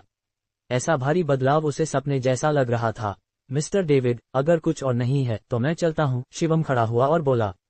डेविड ने सिर हिलाया और कहा, ठीक है मिस्टर शिवम, अगर कुछ हो तो हम संपर्क में रहेंगे। पुणे सेंट्रल बैंक से बाहर निकलने के बाद शिवम को नित्या और सनी दरवाजे पर इंतजार करते मिले। शिवम, नित्या ने शिवम को देखते ही दौड़कर आते हुए कहा। सनी शर्मिंदगी से शिवम के सामने आया और चापलूसी भरी मुस्कान के साथ बोला, मिस्टर शिवम, मुझे पहले आपकी असलियत नहीं पता थी। उम्मीद है आप बुरा नहीं मानेंगे। शिवम ने सनी की ओर देखा और मुस्कुराते हुए सिर हिलाया। हालांकि सनी ने पहले तंज कसे थे, फिर भी वह अच्छा इंसान था। उसने अपनी कजिन की रक्षा की और अपने फायदे के लिए उसे नहीं बेचा। तुम लोग अभी भी यहाँ क्यों हो? शिवम ने पूछा। नित्या ने मुस्कुराते हुए कहा, तुमने मेरी इतनी मदद की, मुझे तुम्हारा ठीक से शुक्रिया करना है। हाँ, मिस्टर शिवम, तुम्हें नहीं पता, पुणे सेंट्रल बैंक ने नित्या को सीधे मिस्टर चंपक की जगह मैनेजर बना दिया। सनी ने जल्दी से कहा, मैं पुणे सेंट्रल बैंक की मैनेजर हूँ। कितना कमाल है, फिर सनी ने आश्चर्य से कहा। शिवम भी थोड़ा हैरान था। उसे नहीं लगा था कि डेविड उसे इतनी इज्जत देगा। शिवम, आज रात मैं तुम्हें डिनर करवाती हूँ, नित्या ने कहा। इसकी जरूरत नहीं, शिवम ने सिर हिलाया। वह मोनिका के अलावा किसी और लड़की से उलझना नहीं चाहता था और नित्या भी इसका अपवाद नहीं थी। मिस्टर शिवम, चाहे कुछ भी हो, मुझे आज रात तुम्हें डिनर करवाना ही है। तुम यहाँ कम ही आते हो तो मुझे मेजबान के तौर पर अपना बेस्ट करना है, सनी ने बहुत उत्साह से कहा। सनी की मेहमान नवाजी देखकर शिवम मना नहीं कर सका। मजबूरन शिवम को हाँ कहना पड़ा। उन्होंने शाम 6 बजे का अपॉइंटमेंट तय किया और फिर शिवम होटल लौट गया। होटल लौटने के बाद जुनैद होटल में शिवम का इंतजार कर रहा था। शिवम को देखते ही जुनैद जल्दी से उसके पास आया। मिस्टर शिवम, आपने मुझे कॉल क्यों नहीं किया? जुनैद ने कुछ चिंता से कहा। शिवम ने मुस्कुराते हुए कहा, तुझे गहरी नींद में सोता देखकर मुझे तुझे डिस्टर्ब करने का मन नहीं हुआ। जुनैद ने थोड़ी शर्मिंदगी के साथ कहा, मैं बहुत गहरी नींद में सोता हूँ। अगली बार आप मुझे सीधे जगा सकते हैं। अगर नहीं जगा तो आप मुझे पीट सकते हैं। मैं जरूर जाग जाऊंगा। शिवम हंस पड़ा। दूसरी ओर सुनील पुणे सेंट्रल बैंक से निकलने के बाद प्रांतीय राजधानी से जल्दी नहीं गया। उसने पहले पुणे के सभी बड़े बैंकों में कोशिश की, लेकिन दुर्भाग्य से सभी बैंकों ने थक्कर परिवार के लोन को रिजेक्ट कर दिया। और वजह भी वही थी, उन्हें थक्कर परिवार के भविष्य पर भरोसा नहीं था और उन्हें लगता था कि थक्कर परिवार लोन चुकाने की काबिलियत नहीं रखता। सुनील ने अपने ढेर सारे कनेक्शंस का इस्तेमाल किया, लेकिन सभी रिजेक्ट हो गए। इससे सुनील को अचानक एहसास हुआ, जाहिर है कोई जानबूझकर थक्कर परिवार के साथ छेड़छाड़ कर रहा था, वरना सभी बैंक उन्हें रिजेक्ट नहीं करते। और पुणे में ये सब करने की ताकत सिर्फ एक इंसान के पास थी, वह थी मोनिका। उसने साफ कहा था कि वह इस मामले में दखल नहीं देगी। सुनील हैरान और गुस्से में था, लेकिन थक्कर परिवार मोनिका के सामने बहुत कमजोर था। सुनील ने फोन पकड़ा और बहुत हिचकिचाहट के बाद आखिरकार मोनिका का नंबर डायल किया। कॉल जल्दी ही उठा लिया गया और मोनिका की ठंडी आवाज दूसरी ओर से आई। मिस्टर सुनील, आप मुझे कॉल करने के लिए इतने फ्री कैसे हैं? मोनिका की आवाज हमेशा शांत और सुसंस्कृत लगती थी। सुनील ने गहरी सांस ली और चापलूसी भरी मुस्कान के साथ कहा, मिस मोनिका, आपने नहीं कहा था कि आप थक्कर परिवार और शिवम के बीच के झगड़े में दखल नहीं देंगी? दूसरी ओर मोनिका ने हैरानी से कहा, मैंने वाकई इस मामले में दखल नहीं दिया। आप ये क्यों पूछ रहे हैं? सुनील ने गुस्सा दबाते हुए कहा, तो फिर डेविड ने थक्कर परिवार का लोन रिजेक्ट क्यों किया और शिवम को लोन क्यों अप्रूव किया? मोनिका ने मुस्कुराते हुए कहा, अंकल सुनील, आपने मुझे गलत समझा। ये मेरे इशारे पर नहीं हुआ, बल्कि शिवम ने खुद किया। सुनील ने गुस्से में कहा, ये कैसे मुमकिन है? वो तो बस एक आम इंसान है, उसकी डेविड तक क्या पहुंच होगी? अंकल सुनील, क्या आपको नहीं पता? शिवम ने मिसेज डेविड की बीमारी ठीक की थी। डेविड अपनी पत्नी से सबसे ज्यादा प्यार करता है, मोनिका ने मुस्कुराते हुए कहा। क्या थक्कर परिवार इतना बड़ा है, फिर भी आप लोग सिर्फ शिवम के खिलाफ नहीं टिक पाए? मोनिका के शब्दों में छिपा तंज था। सुनील वहीं सन रह गया। क्या वाकई शिवम ने सब कुछ खुद किया था? अंकल सुनील, अगर कुछ और नहीं है तो मैं फोन रखती हूँ, मोनिका ने मुस्कुराते हुए कहा। ये कहकर उसने फोन काट दिया। सुनील कार में उदास चेहरा लिए बैठा था। कोई नहीं जानता था कि वह क्या सोच रहा था। मिस्टर सुनील, अब हम कहाँ जाएं? ड्राइवर ने पूछा। सुनील ने ठंडे चेहरे के साथ कहा, पहले जयपुर वापस चलो। इस दिन शिवम होटल में बैठकर आसपास की आध्यात्मिक ऊर्जा को मुश्किल से सोख रहा था। प्रांतीय राजधानी में लोग तो बहुत थे, लेकिन जमीन कम थी और आध्यात्मिक ऊर्जा भी बहुत कम थी। पूरे दिन में शिवम को लगभग कुछ हासिल नहीं हुआ। लगता है बड़ा शहर मेरे लिए ठीक नहीं है, शिवम ने सोचा। हालांकि ऐसा था, शिवम अच्छी तरह जानता था कि भले ही बड़े शहरों में आध्यात्मिक ऊर्जा कम हो, लेकिन बाकी संसाधन छोटे शहरों से कहीं ज्यादा थे। मसलन जड़ी बूटियां। जयपुर में 10 साल से ज्यादा पुरानी जड़ी बूटियां कीमती मानी जाती थीं। लेकिन प्रांतीय राजधानी में 50 या 100 साल पुरानी जड़ी बूटियों का राजा भी देखा जा सकता था। रात को नित्या ने ठीक समय पर शिवम को कॉल किया। उसने और सनी ने पहले ही एक रेस्तरां बुक कर लिया था और रेस्तरां में शिवम का इंतजार कर रहे थे। आधे घंटे बाद शिवम और जुनैद उस रेस्तरां पहुंच गए। सनी ने खास तौर पर एक हाई एंड रेस्तरां में प्राइवेट रूम बुक किया था। ये रेस्तरां बहुत महंगा था और प्रति व्यक्ति 20,000 रुपये खर्च होते थे। सनी के लिए ये निश्चित रूप से बड़ी रकम थी। शिवम के अंदर आने के बाद सनी जल्दी से खड़ा होकर उसका स्वागत करने लगा। मिस्टर शिवम, आप आ गए। सनी का रवैया बहुत सम्मानजनक था। इससे शिवम थोड़ा शर्मिंदा हुआ। उसने हाथ हिलाया और कहा, इतना औपचारिक होने की जरूरत नहीं। सनी ने शर्मिंदगी से मुस्कुराते हुए कहा, माफ कीजिए, मैं लंबे समय से नौकरी कर रहा हूँ। जब कोई मुझसे ऊंचे दर्जे का मिलता है तो मुझे चापलूसी की आदत हो गई है। शिवम ने इस पर कुछ नहीं कहा। ये वाकई हकीकत थी। फिर सनी ने वेटर को बुलाकर खाना शुरू करने को कहा। खाना बहुत शानदार था, जिसमें बोस्टन लॉबस्टर और फ्रेंच फोई ग्रास था, जो शिवम ने पहले कभी नहीं खाया था। शिवम, तुम अब कौन सी जॉब करते हो? तुम इतने जबरदस्त हो कि डेविड भी तुम्हें इज्जत देता है, नित्या ने खाने की मेज पर पूछा। शिवम ने सोचकर कहा, मेरे पास कोई बड़ा रुतबा नहीं है, मैं बस एक आम इंसान हूँ। छी, तुम कितना कम बोलता है, नित्या ने आंखें मटकाकर कहा। शिवम मुस्कुराया और कुछ नहीं बोला। खाने के बीच में शिवम ने जुनैद को पहले ही बिल चुकाने को कहा। खाना खत्म होने तक सनी थोड़ा नशे में था। उसने छाती ठोककर कहा, मिस्टर शिवम, खाने के बाद का इंतजाम मैं करूंगा। शिवम ने जल्दी से सिर हिलाया और कहा, नहीं, खाना खाकर वापस जाओ और आराम करो। ये नहीं चलेगा, सनी ने जिद्दी अंदाज में कहा। मुझे पता है, तुम जैसे बड़े लोग बार और नाइट क्लब से बोर हो चुके हो। बाद में मैं तुम्हें प्रांतीय राजधानी की खासियत दिखाऊंगा। सनी ने कुछ गर्व के साथ कहा। खासियत, शिवम ने उत्सुकता से भौहें उठाईं। सनी ने धीरे से कहा, प्रांतीय राजधानी में सबसे मशहूर जगह है अंडरग्राउंड बॉक्सिंग रिंग। वहां के फाइटर्स ब्लैक बॉक्सिंग करते हैं और वहां अनगिनत मार्शल आर्टिस्ट्स हैं। ये कहकर सनी ने छाती ठोककर कहा, मिस्टर शिवम, सच बताऊं, मैं भले ही पतला हूं, लेकिन मैं भी मार्शल आर्टिस्ट हूं। मैं अकेले 3-5 लोगों को हरा सकता हूं। ये सुनकर जुनैद, जो शिवम के बगल में था, हंस पड़ा। इससे सनी और दृढ़ हो गया कि वह अंडरग्राउंड बॉक्सिंग रिंग जाए। उसने आंखें तरेर कर कहा, तुझे भरोसा नहीं है ना? बाद में मैं तुझे दिखाऊंगा। ठीक है, मैं तेरी बात मानता हूं, शिवम ने मजबूरी में कहा। लेकिन शिवम को इस अंडरग्राउंड बॉक्सिंग रिंग में वाकई दिलचस्पी थी। जुनैद से इन स्ट्रेंथ मास्टर्स की बात सुनने के बाद शिवम वाकई देखना चाहता था कि ये मास्टर्स कितने ताकतवर हैं। खाने के बाद वे सब रेस्तरां से निकल गए। नित्या ने उन्हें अंडरग्राउंड बॉक्सिंग रिंग तक कार में ले गई। कार जल्दी ही एक होटल के प्रवेश द्वार पर पहुंच गई। कार पार्क करने के बाद सनी ने मुस्कुराते हुए कहा, मिस्टर शिवम, ऊपरी मंजिल पर होटल है और अंडरग्राउंड बॉक्सिंग रिंग 2 मंजिल नीचे है। यहाँ मजे करने आने वाले सब अमीर लोग हैं। शिवम ने सिर हिलाया और पार्किंग लॉट की ओर देखा। जैसा कि उम्मीद थी, वहां कई लग्जरी कारें खड़ी थीं। इससे शिवम की इस अंडरग्राउंड बॉक्सिंग रिंग में और दिलचस्पी बढ़ गई। फिर सनी ने शिवम और बाकियों को अंडरग्राउंड बॉक्सिंग रिंग की ओर ले गया। दरवाजे पर 2 सूट पहने तगड़े आदमी पहरा दे रहे थे। शिवम ने ध्यान से देखा और पाया कि ये दोनों काफी मजबूत थे। लगता है ये अंडरग्राउंड बॉक्सिंग रिंग वाकई खास है, शिवम ने सोचा। सनी ने 2 तगड़े आदमियों से बातचीत करने के बाद हाथ हिलाया और कहा, मिस्टर शिवम, अब हम अंदर जा सकते हैं। वे सब पहली मंजिल के अंडरग्राउंड बॉक्सिंग रिंग में दाखिल हो गए। अंदर घुसते ही शिवम को अंदर से शोर सुनाई दिया। वहां चीखें और गालियां थीं। अंडरग्राउंड बॉक्सिंग रिंग का लेआउट बार जैसा था। चारों ओर बिखरी हुई टेबल्स और बूथ्स थे। लोग वहां खा पी सकते थे। फर्क सिर्फ इतना था कि सामने का डांस फ्लोर एक रिंग में बदल गया था। मिस्टर शिवम, मेरे पीछे आओ, सनी ने हाथ हिलाया। फिर वे सब एक बूथ पर जाकर बैठ गए। बैठते ही वेटर वाइन लिस्ट लेकर आया। शिवम ने इधर उधर देखा और पाया कि यहाँ की शराब बहुत महंगी थी। एक बियर की बोतल की कीमत करीब 100 रुपये थी। तभी रिंग में 2 तगड़े आदमी आपस में भिड़ रहे थे। उनकी हर मुक्का जानलेवा लग रहा था। जब कोई गिरता तो चारों ओर से उत्साह भरी चीखें उठतीं। ये बिल्कुल कोलोसियम जैसा था। मिस्टर शिवम, यहाँ हम दांव भी लगा सकते हैं कि कौन सा कंटेस्टेंट जीतेगा। खेलना चाहोगे? सनी ने मुस्कुराते हुए कहा। शिवम ने हाथ हिलाया। उसे जुए में जरा भी रुचि नहीं थी। इस जगह में क्या मजा है? ये तो बहुत क्रूर है, नित्या ने भौहें चढ़ाकर कहा और चेहरा एक ओर कर लिया। अरे, तुम्हें समझ नहीं। इसे सबसे पुराना फाइटिंग स्टाइल कहते हैं।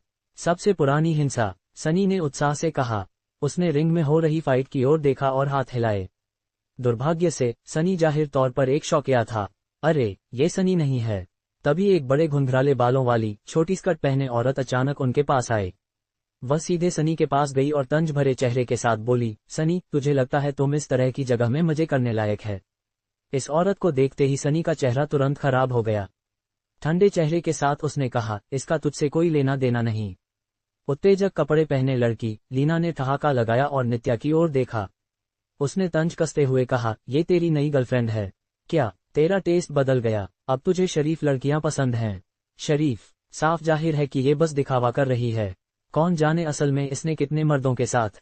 टाइट स्कर्ट वाली औरत ने, जो लीना के बगल में थी, ठहाका लगाया। इन दोनों की बात सुनकर सनी तुरंत गुस्से में आ गया। वह अचानक खड़ा हुआ और गुस्से में चिल्लाया, लीना, मैं तुझसे बहुत पहले ब्रेकअप कर चुका हूँ। इतनी घटिया मत बन, जल्दी से यहाँ से निकल। लीना का चेहरा बदल गया। उसने दांत पीसते हुए कहा, सनी, तुम मुझसे ऐसे बात करने की हिम्मत कैसे की? बस तुम इंतजार कर। ये कहकर लीना मुड़कर चली गई। सनी का चेहरा अच्छा नहीं था और वह अब काफी होश में था। शिवम ने यूं ही पूछा, वो कौन थी? सनी ने जबरदस्ती मुस्कान लाकर कहा, मेरी एक्स गर्लफ्रेंड। मुझे पता चला कि उसने मुझे धोखा दिया तो हमारा ब्रेकअप हो गया। मुझे नहीं लगा था कि आज यहाँ उससे मुलाकात होगी। ये सुनकर शिवम को थोड़ा दुख हुआ। क्या ये मुलाकात ठीक वैसी नहीं थी जैसी उसने झेली थी? शिवम ने सनी के कंधे पर हाथ रखा और तसल्ली देते हुए कहा, तुझे भविष्य में उससे बेहतर लड़की मिलेगी, इतनी अच्छी कि तुझे यकीन नहीं होगा कि ऐसी लड़की तेरी जिंदगी में हो सकती है। ये शब्द सनी के लिए थे, लेकिन शिवम के लिए भी। धन्यवाद मिस्टर शिवम। सनी ने शराब पकड़ी और अचानक उसे मुंह में उड़ेल लिया। शिवम ने और कुछ नहीं कहा। उसने सिर उठाकर रिंग की ओर देखा। रिंग में 2 6 फुट से ज्यादा लंबे और 200 किलो से ज्यादा वजनी तगड़े आदमी अपनी जान की बाजी लगाकर लड़ रहे थे। मुकों की चोट से माहौल चरम पर था। शिवम बियर पीते हुए रिंग में हो रही फाइट का मजा ले रहा था। ये लोग कुछ खास नहीं हैं, जुनैद ने सिर हिलाते हुए कहा। शिवम ने मजाक में कहा, अगर तुम स्टेज पर जाए तो इन्हें हराने में कितना वक्त लगेगा। जुनैद ने कुछ गर्व से कहा, अगर मैं आधे मिनट में इन्हें जमीन पर न पटक दूं तो मैं हार जाऊंगा। शिवम मुस्कुराया और कुछ नहीं बोला। तभी लीना वापस आई। उसके बगल में एक बहुत तगड़ा आदमी था। वह आदमी इतना तगड़ा था कि लगभग एक छोटा पहाड़ था। वह करीब 2 मीटर लंबा था। भीड़ में वह बेहद आकर्षक था। इस तगड़े आदमी को देखकर सनी का चेहरा तुरंत खराब हो गया। मिस्टर शिवम, चलो जल्दी निकलते हैं। सनी ने शिवम का हाथ पकड़ा और जल्दी से कहा। शिवम ने सिर हिलाया और कहा, अब भागना चाहे तो शायद देर हो चुकी है। जैसा कि उम्मीद थी, लीना जल्दी से दौड़कर आए और सनी का हाथ पकड़ लिया। क्या अब भागना चाहता है? डर गया, लीना ने तंज कसते हुए कहा। सनी ने हिम्मत जुटाकर कहा, कौन कहता है मैं भागना चाहता था? क्या मैं बाथरूम नहीं जा सकता? यहाँ बैठ, लीना ने ठहाका लगाया। इतना कहते ही वह तगड़ा आदमी टेबल तक आ गया। उसने उन्हें घूरा और कहा, लीना, तेरा एक्स बॉयफ्रेंड कौन है? लीना ने सनी की ओर इशारा किया और कहा, भाई बोअर, ये वही है। तुम सनी है? भाई बोअर नाम का आदमी सनी के पास आया। ऐसे भयानक शख्स का सामना करने पर डरना नामुमकिन था। सनी के होंठ कांप रहे थे। उसने कहा, तुम कौन है? क्या चाहता है? मेरा नाम भाई बोअर है। तुमने मुझे पिछले बार फोन पर गाली नहीं दी थी। तगड़े आदमी ने ठहाका लगाया। ये सुनकर सनी का चेहरा बदल गया। उसने कुछ गुस्से में कहा, क्या तुम वही था जिसने पिछले बार लीना के साथ? हाँ, वही मैं था। भाई बोअर ने ठहाका लगाया। ये कहकर भाई बोअर ने अपना विशाल हाथ उठाया और सनी के कंधे पर थपथपाया। उसने ठहाका लगाते हुए कहा, तुमने कहा था ना कि तुम मुझे मार डालेगा, लेकिन मैं अब तेरे सामने हूँ। अब तुम डर क्यों रहा है? सनी का चेहरा राख की तरह हो गया और उसका दिल कड़वाहट से भर गया। वह इस तगड़े आदमी का मुकाबला कैसे कर सकता था? भाई बोअर को देख और फिर तुझे देख। तुम तो बिल्कुल बेकार है। लीना का पतला शरीर भाई बोअर के शरीर से सट गया और उसने मीठी आवाज में कहा। सनी ने दांत पीस लिए, लेकिन वह कुछ कहने की हिम्मत नहीं कर सका। ये दृश्य देखकर शिवम का चेहरा बहुत खराब हो गया। ये ठीक वैसा ही था जैसा उसने पहले अनुभव किया था। भाई बोअर, इसके साथ बकवास मत करो। इसने मुझे गाली दी और उस छिनाल का बचाव भी किया। लीना ने गुस्से में कहा। भाई बोअर हंसा। बेब, तुम क्या करना चाहती है? लीना ने दांत पीसते हुए कहा, मैं चाहती हूँ कि ये मेरे जूतों की सोल चाटे। और उस छिनाल का, भाई बोअर, तुम जो चाहे कर। ये सुनकर भाई बोअर जोर से हंसा। उसने नित्या को घूरा और दुष्ट मुस्कान के साथ कहा, ये लड़की तो काफी अच्छी दिखती है, लेकिन पता नहीं ये मुझे झेल पाएगी। नित्या की आंखों में डर की झलक थी, लेकिन उसने फिर भी हिम्मत जुटाकर चिल्लाया, तुम क्या करना चाहता है? मैं पुलिस को कॉल करूंगी। भाई बोअर एक पल के लिए ठिठका, फिर जोर से हंस पड़ा। लड़की, तेरा जज्बा तो कमाल है। चल, पुलिस को कॉल कर। देखते हैं तुम तेज है या मैं। भाई बोअर ने दुष्ट हंसी के साथ कहा। जो करना है मुझसे कर। सनी ने जैसे सब कुछ दांव पर लगा दिया हो, उसने अपनी मुट्ठी उठाई और भाई बोअर के शरीर पर दे मारी। लेकिन उसकी कमजोर ताकत से भाई बोअर के शरीर पर मुक्का मारना लगभग खुजली करने जैसा था। भाई बोअर ने उसकी ओर देखा और ठहाका लगाते हुए कहा, तुमने खाना नहीं खाया? सनी का चेहरा और खराब हो गया। उसने हिम्मत जुटाकर कहा, अगर तुझमें दम है तो मुझे मार डाल। भाई बोअर ने आंखें सिकुड़ी और दुष्ट हंसी के साथ कहा, ठीक है, तो मैं तुझे संतुष्ट करता हूँ। शिवम का चेहरा बर्फ की तरह ठंडा था। उसने जुनैद की ओर देखा और कहा, मुझे ये नीच जोड़ा बिल्कुल पसंद नहीं। जुनैद ने सिर हिलाया। उसने अपनी मुट्ठी रगड़ी और कहा, मिस्टर शिवम, समझ गया। जुनैद की रफ्तार गजब की थी। जैसे ही भाई बोअर का मुक्का सनी के शरीर पर पड़ने वाला था, जुनैद ने हल्के से उसे धकेल दिया और पलक झपकते ही भाई बोअर का मुक्का 5 सेंटीमीटर बगल में चला गया। उसका विशाल मुक्का सनी के चेहरे के पास से गुजरा। सनी के चेहरे का पसीना मुक्के की हवा से बगल में उड़ गया। भाई बोअर ने हल्का सा माथा सिकोड़ा। उसने जुनैद की ओर देखा और भौहें चढ़ाते हुए बोला, क्या तुम मरने का इरादा रखता है? जुनैद ने अपनी मुठियां मली और हंसते हुए बोला, मिस्टर शिवम ने कहा कि उन्हें तुम बिल्कुल पसंद नहीं। भाई बोअर ठिठक गया, फिर जोर से हंसा और बोला, पसंद नहीं? मुझे क्यों चाहिए कि वो मुझे पसंद करे? अगर तुम मरना चाहता है तो जल्दी मत कर। इस लड़के को निपटाने के बाद तेरा नंबर आएगा। जुनैद फिर से हंसा। उसने भाई बोअर को ऊपर से नीचे तक देखा और बेपरवाही से बोला, अब से तेरा मुकाबला मुझसे है। ये कहकर जुनैद ने सनी को अपने पीछे धकेल दिया। इससे सनी का चेहरा और भी उदास हो गया। उसने जल्दी से शिवम की ओर देखा और सिर हिलाते हुए कहा, मिस्टर शिवम, ये सब मेरी वजह से शुरू हुआ।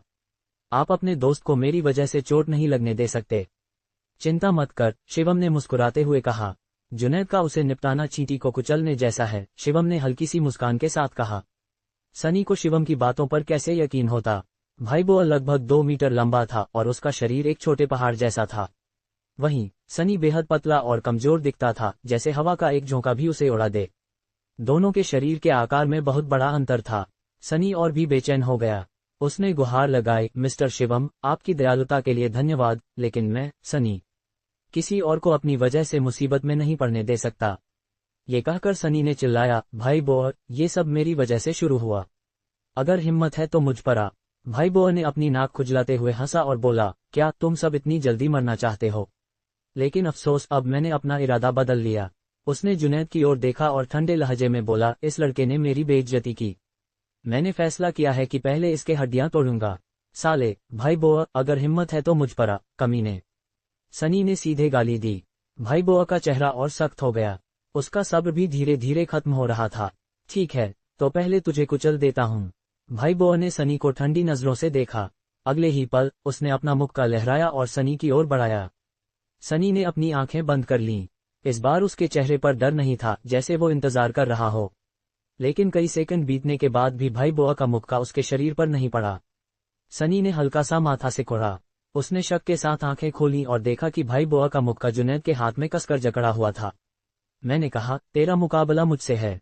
क्या तुझे इंसानी भाषा समझ नहीं आती? जुनैद ने ठंडे लहजे में कहा।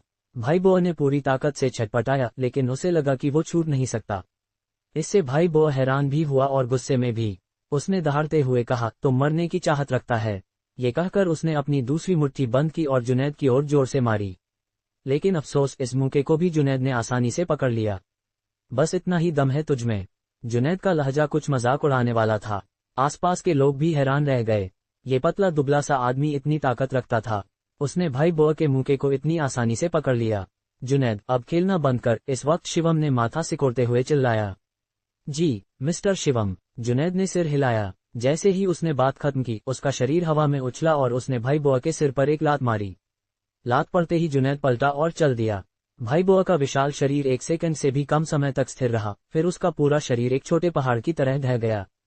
जोर की आवाज ने भीड़ का ध्यान खींच लिया। अंडरग्राउंड बॉक्सिंग रिंग के बॉडीगार्ड जल्दी से वहां दौड़े आए। उन्होंने भाई बोआ को जमीन पर बेहोश पड़ा देखा। सनी ने कठिनाई से निगला। उसने जुनैद को हक्का बक्का देखा, उसके चेहरे पर अविश्वास लिखा था। जुनैद, वो इतना जबरदस्त फाइटर था। उसने एक ही लात में भाई बोआ को बेहोश कर दिया। बाकी लोग शायद जुनैद की लात का मतलब नहीं समझ सके, लेकिन शिवम को सब कुछ साफ पता था। इस लात में उसने अपनी लगभग पूरी ताकत लगा दी थी। भाई बोआ अगर जाग भी गया तो उसका सिर शायद बुरी तरह चोटिल होगा। भाई बोआ, पास में खड़ी लेना जल्दी से भाई बोआ के पास दौड़ी और उसका शरीर जोर जोर से हिलाने लगी। लेकिन भाई बोआ बिल्कुल नहीं हिला, जैसे मर गया हो। मिस्टर शिवम, उस औरत का क्या करें?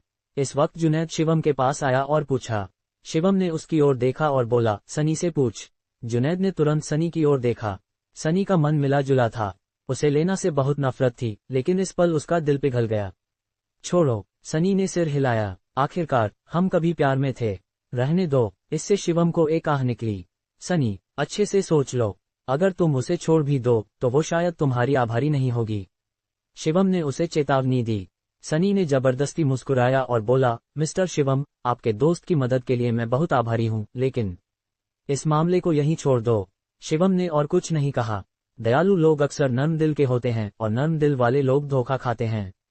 जाहिर है, सनी को ये बात समझ नहीं आई थी। चलो, सनी खड़ा हुआ और बोला। शिवम ने सिर हिलाया और जाने को तैयार हुआ, तभी लेना ने चिल्लाया, रुक जाओ। जैसा कि शिवम ने अनुमान लगाया था, लेना निश्चित रूप से सनी की आभारी नहीं थी। शिवम का चेहरा भावहीन था, जैसे सब कुछ उसकी उम्मीदों के मुताबिक था। देखा, नर्म दिल होने की सजा मिल गई। शिवम ने बेबसी से सिर हिलाया। लेना जल्दी से सनी के सामने दौड़ी, उसकी ओर उंगली दिखाते हुए गालियां दी, तुमने उसे पीट दिया और अब भागना चाहते हो? सपने में? सनी का चेहरा गुस्से से तमतमा गया। उसने अपने गुस्से को दबाया और बोला, मैं तुमसे उलझना नहीं चाहता। बेहतर होगा कि तुम मुझसे दूर रहो। कौन तुझसे उलझना चाहता है? लेना ने अपनी बाहें क्रॉस की और हंसी। सुन लो, तुम लोगों ने भाई बोआ को पीटा, आज कोई यहाँ से नहीं जाएगा। लेना का लहजा घमंडी था। जैसा लेना ने कहा, 7-8 हटे कट्टे आदमी दूर से चले आए। और ये 7-8 हटे कट्टे आदमी इस अंडरग्राउंड बॉक्सिंग रिंग के फाइटर्स थे। हर एक की लड़ने की ताकत गजब की थी। सनी ने दांत पीसे। उसने लेना की ओर उंगली दिखाई और गालियां दी, तुम इतनी बेशर्म क्यों है? गलती साफ तौर पर तुमने की और अब तुम मुझे परेशान कर रही है। बकवास बंद कर, लेना ने तंज कसा, तुझे इसकी कीमत चुकानी पड़ेगी। सनी ने अपने सामने खड़ी ठंडी औरत को देखा। एक पल के लिए वो हक्का बक्का रह गया। ये सीन वैसा ही था जब शिवम को उसके घर से निकाल दिया गया था। लेना, सनी ने गहरी सांस ली। उसने कुछ गिड़गिड़ाते हुए कहा, हमारे पुराने रिश्ते की खातिर क्या तुम मेरे दोस्तों को पहले जाने दे सकती हो? अपने दोस्तों को पहले जाने दून? लेना ने हंसी। ठीक है, तो मेरे सामने घुटने टेक और गिड़गिड़ा। शायद मैं दया दिखा दून और तेरे दोस्तों को जाने दून, लेना ने अपनी छोटी स्कर्ट से खेलते हुए मजे लेते हुए कहा। सनी हक्का बक्का रह गया। उसने लेना को घूरा, मन में उसे 2 जोरदार थप्पड़ मारने की इच्छा थी। लेकिन आखिर में सनी ने फिर भी जबरदस्ती मुस्कुराया। उसने धीरे से कहा, ठीक है, मैं मान जाता हूँ। ये कहकर सनी ने अपने घुटने मोड़े और जमीन पर घुटने टेकने वाला था। इस पल एक हाथ ने उसकी बांह पकड़ ली। ऊपर देखने पर उसने शिवम को उसे घूरते हुए देखा। उसने सिर हिलाया और बोला, कुछ समय पहले मैं भी तुम्हारी तरह था। मुझे लगा था कि इस तरह मैं दूसरों से माफी मांग सकता हूँ, लेकिन बाद में मुझे पता चला कि ऐसा नहीं है। तुम जितना कमजोर होगा उतना ही तुझे दबाया जाएगा। दूसरों की नजर में तेरी गिड़गिड़ाहट तुझे सिर्फ हंसी का पात्र बनाएगी, शिवम ने उदास आवाज में कहा। सनी ने शिवम की ओर देखा और तुरंत मान गया। तुम कौन है, साले? तेरा इससे कोई लेना देना नहीं। मैं? लेना आक्रामक तरीके से आगे बढ़ी। थप्पड़। लेना अपनी बात पूरी भी नहीं कर पाई थी कि शिवम ने उसके मुंह पर एक थप्पड़ जड़ दिया। इस थप्पड़ ने लेना को 360 डिग्री घुमा दिया और वो धड़ाम से जमीन पर गिर पड़ी। ये पहली बार था जब शिवम ने किसी औरत को मारा था। हालांकि उसने उसे मारा नहीं, फिर भी लेना का आधा चेहरा सूज गया। शोर मचाने वाली चीज, शिवम ने लेना से ठंडे लहजे में कहा। आसपास के बॉक्सर्स तुरंत शिवम की ओर बढ़े। उन्होंने शिवम को बीच में घेर लिया और ठंडे लहजे में बोले, लड़के, लगता है तुम सचमुच यहाँ से निकलना नहीं चाहता। जुनैद ने जल्दी से एक कदम आगे बढ़ाया और धीमी आवाज में पूछा, मिस्टर शिवम, मैं अभी इनका हिसाब कर दूं? यो, यहाँ कोई हंगामा करने की हिम्मत करता है? इस पल भीड़ से अचानक एक आवाज आई। मुड़कर देखा तो एक काली शर्ट वाला आदमी धीरे धीरे चला आ रहा था। ये आदमी लगभग 1.8 मीटर लंबा था। हालांकि वो काफी पतला दिखता था, लेकिन उसके कदम बेहद स्थिर थे। साफ पता चलता था कि वो एक मार्शल आर्टिस्ट था। उसके आने से तुरंत हलचल मच गई। भाई मंग, आप आ गए। फाइटर्स ने उसके लिए रास्ता बनाया और सम्मान से उसकी ओर देखा। भाई मंग नाम का आदमी सीधे जुनैद के पास गया और बेपरवाही से बोला, तुम तो गजब का फाइटर है ना? जुनैद ने अपनी आंखें सिकुड़ी और बोला, आखिरकार एक इनर स्ट्रेंथ मास्टर आया। लेकिन अफसोस, तुम बस 5वें स्टेज का इनर स्ट्रेंथ मास्टर है। वो तो कुछ भी नहीं। हाँ, तुझे इनर स्ट्रेंथ के बारे में पता है? भाई मंग हैरानी से बोला। जुनैद ने भाई मंग को नजरअंदाज किया। वो शिवम के कान के पास झुका और बोला, ये आदमी बस 5वें स्टेज का इनर स्ट्रेंथ मास्टर है। मैं इसे आसानी से निपटा सकता हूँ। शिवम ने सिर हिलाया और बोला, तो जल्दी कर, टाइम वेस्ट मत कर। जी, मिस्टर शिवम। जुनैद ने सिर हिलाया। इस पल लेना अचानक दौड़कर आई। वो भाई मंग के पास गई और गुस्से में बोली, भाई मंग, इन्होंने भाई बुआ को पीटा। आपको इन्हें सबक सिखाना होगा। भाई मंग ने लेना की ओर देखा और कुछ नाराजगी के साथ बोला, तुझे बस मुसीबत खड़ी करनी आती है। भाई बुआ का मेडिकल खर्चा तुम देगी। हालांकि लेना को ये बात अच्छी नहीं लगी, लेकिन उसने हिम्मत नहीं की कि मना कर दे, इसलिए उसने जल्दी से सिर हिलाया और बोली, समझ गई भाई मंग। ये कहकर लेना पीछे हट गई। फिर जुनैद तेजी से भाई मंग के पास गया। उसने अपनी मुट्ठी मली और बोला, चल शुरू हो जा। मिस्टर शिवम ने कहा कि वो ज्यादा देर रुकना नहीं चाहते। भाई मंग ने जुनैद की ओर देखा और हंसते हुए बोला, तुम एक बॉडीगार्ड है, मैं तुझसे लड़ना नहीं चाहता। ये कहकर भाई मंग सीधे शिवम के पास गया। उसने शिवम को ऊपर से नीचे देखा और बोला, ये सब तुमने करवाया है ना? तुमने ही अपने आदमी को भाई बुआ को चोट पहुंचाने का ऑर्डर दिया। शिवम ने भाई मंग को देखा और माथा सिकोड़ते हुए बोला, क्या बकवास कर रहा है? सीधा सीधा बोल। भाई मंग ने अपनी आंखें सिकोड़ी और हंसते हुए बोला, चूंकि तुमने ऑर्डर दिया तो जिम्मेदारी भी तुझे लेनी होगी। वैसे मैं कोई बेवकूफ नहीं हूँ। चल, रिंग में मिलते हैं। शिवम ठिठक गया। उसने अपना सिर खुजलाया और बोला, तुम मुझसे लड़ना चाहता है? भाई मंग ने अपनी भौहें उठाईं और बोला, क्या फिर से मजाक समझ रहा है? पास में खड़ी लेना ने भी जल्दी से चिल्लाया, हाँ, इसे मारो। ये वही है जिसने ऑर्डर दिया। भाई मंग ने बेपरवाही से हंसते हुए शिवम की ओर उंगली दिखाई। उसने कहा, मैं रिंग में तेरा इंतजार करूंगा। ये कहकर भाई मंग मुड़ा और रिंग की ओर चल दिया। जरूरत नहीं, इस वक्त शिवम ने बेपरवाही से कहा, ये बस कुछ मिनटों का मामला है। रिंग में जाने की जरूरत नहीं, बहुत झंझट है, शिवम ने कहा। 5वें स्टेज का inner strength martial artist Shivam से लड़ने की काबिलियत ही नहीं रखता था। लेकिन भाई मंग ने ये सुना तो उसे लगा कि शिवम ने हार मान ली। वो मुड़ा और मुस्कुराया, लगता है तुझे अपनी औकात पता है। ठीक है, जैसा तुम कहे। फिर भाई मंग तेजी से शिवम के पास गया। उसने अपनी मुट्ठी मली और हंसते हुए बोला, आज मैं धड़ाम। भाई मंग अपनी बात पूरी भी नहीं कर पाया था कि शिवम ने अचानक अपना हाथ उठाया और भाई मंग के मुंह पर एक थप्पड़ जड़ दिया। भाई मंग को रिएक्ट करने का मौका भी नहीं मिला और उसका पूरा शरीर 10 मीटर से ज्यादा दूर उड़ गया। उसके चेहरे की आधी हड्डियां टूट गईं और वो जमीन पर गिरकर खड़ा नहीं हुआ। वेन्यू पूरी तरह शांत हो गया। कोई भी इस सीन पर यकीन नहीं कर पा रहा था। उन्हें तो ये भी नहीं पता था कि हुआ क्या। ये बस इतना ही। सनी ने कठिनाई से निगला और शिवम को हैरानी से देखा। शिवम दूसरी ओर पूरी तरह शांत था, जैसे उसने कोई छोटी मोटी बात की हो। चलो, शिवम ने सनी और बाकियों की ओर देखा, फिर दरवाजे की ओर बढ़ गया। इस बार कोई भी शिवम को रोकने की हिम्मत नहीं कर सका और सब चुपचाप बगल में हट गए। भाई मंग इस अंडरग्राउंड बॉक्सिंग रिंग का नंबर 1 मार्शल आर्टिस्ट था।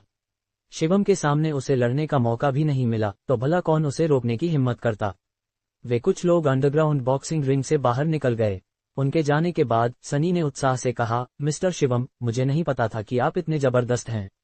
कितना अविश्वसनीय। शिवम मुस्कुराया और कुछ नहीं बोला। सीधे तौर पर कहें तो ये अंडरग्राउंड बॉक्सिंग रिंग सिर्फ मनोरंजन के लिए था। असली मार्शल आर्टिस्ट्स ऐसी जगह पर नहीं आते। ऐसी घटना के बाद किसी को भी खेलने का मूड नहीं था, तो वे सीधे तितर बितर हो गए। उसी रात शिवम जल्दी सो गया और अगले दिन जयपुर लौटने की योजना बनाई। इस वक्त सुनील अपने ऑफिस में बैठा था, उसका चेहरा गुस्से से लाल था। डैड, क्या हुआ? ऋषभ ने कुछ कंफ्यूजन के साथ पूछा। सुनील ने उसकी ओर देखा और थकान भरे लहजे में बोला, थककर परिवार की फाइनेंशियल चेन टूट गई। हाँ, ऋषभ हक्का बक्का रह गया। ये कैसे हो सकता है? सुनील ने दांत पीसे और ठंडे चेहरे के साथ बोला, ये सब शिवम की वजह से है। ये सब उसी का किया धरा है। इसके बाद सुनील ने ऋषभ को पूरी बात बताई। ऋषभ इसे सुनकर और भी गुस्से में आ गया।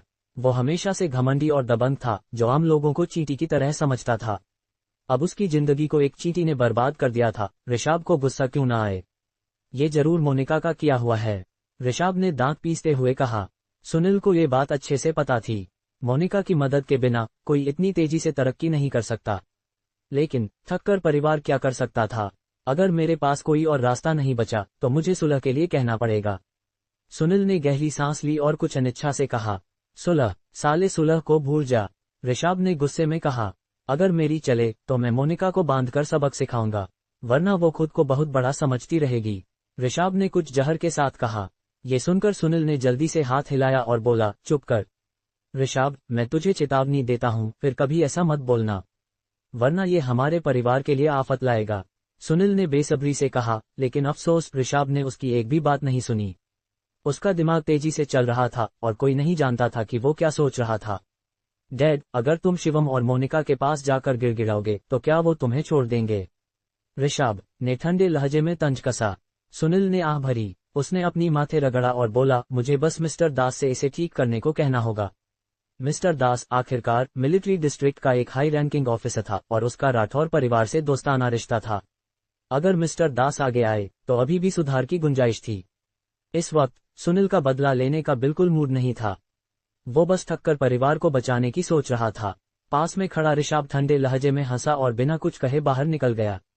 सुनील ने अपना फोन निकाला और मिस्टर दास का नंबर डायल किया। उसने फोन पर मिस्टर दास को पूरी बात बताई। मिस्टर दास इसे सुनकर चुप हो गए। मिस्टर दास को उम्मीद नहीं थी कि इतना बड़ा थककर परिवार किसी मामूली शिवम की वजह से ऐसी हालत में आ जाएगा। आपको मेरी मदद करनी होगी, सुनील ने फोन पर गिड़गिड़ाया। मिस्टर दास ने आह भरी और बोले, ठीक है, मैं कल जयपुर जाऊंगा और तुम्हें और शिवम को खाने पर बुलाऊंगा। लेकिन सुनील, तुम्हें थोड़ा नर्म रवैया रखना होगा। समझ गया, चिंता मत करो, सुनील ने सहमति दी। दूसरी ओर ऋषभ अपने घर से निकलकर सीधे बाहर चला गया। ऋषभ, क्या हुआ? तुम उदास क्यों है? उसका चमचा हितेश ने चिंता से पूछा। ऋषभ ने कुछ नहीं कहा। उसने हितेश की ओर देखा और अचानक उसे एक खराब आइडिया आया। हितेश, तुम पैसा कमाना चाहता है? हमारे परिवार के साथ काम करना चाहता है? ऋषभ ने मुस्कुराते हुए पूछा। हितेश हक्का बक्का रह गया और जल्दी से सिर हिलाया। ऋषभ, मैं इसका सपना देखता हूँ, बस मुझे एक मौका चाहिए। ऋषभ ने हितेश के कंधे पर थपथपाया और बोला, अब तेरा मौका आ गया। अगर तुम मेरे लिए एक काम कर दे तो मैं तुझे थककर परिवार के साथ काम करने दूंगा। सच में ऋषभ, तुम्हारे लिए काम करना मेरे लिए सम्मान की बात है, हितेश ने जल्दी से कहा। ऋषभ की आंखों में एक खतरनाक चमक थी। उसने हितेश की ओर देखा और ठंडे लहजे में बोला, मैं चाहता हूं कि तुम कुछ लोगों को इकट्ठा करे और मोनिका को किडनैप कर ले। ये सुनकर हितेश का चेहरा तुरंत बेहद खराब हो गया और वो अचानक कांपने लगा।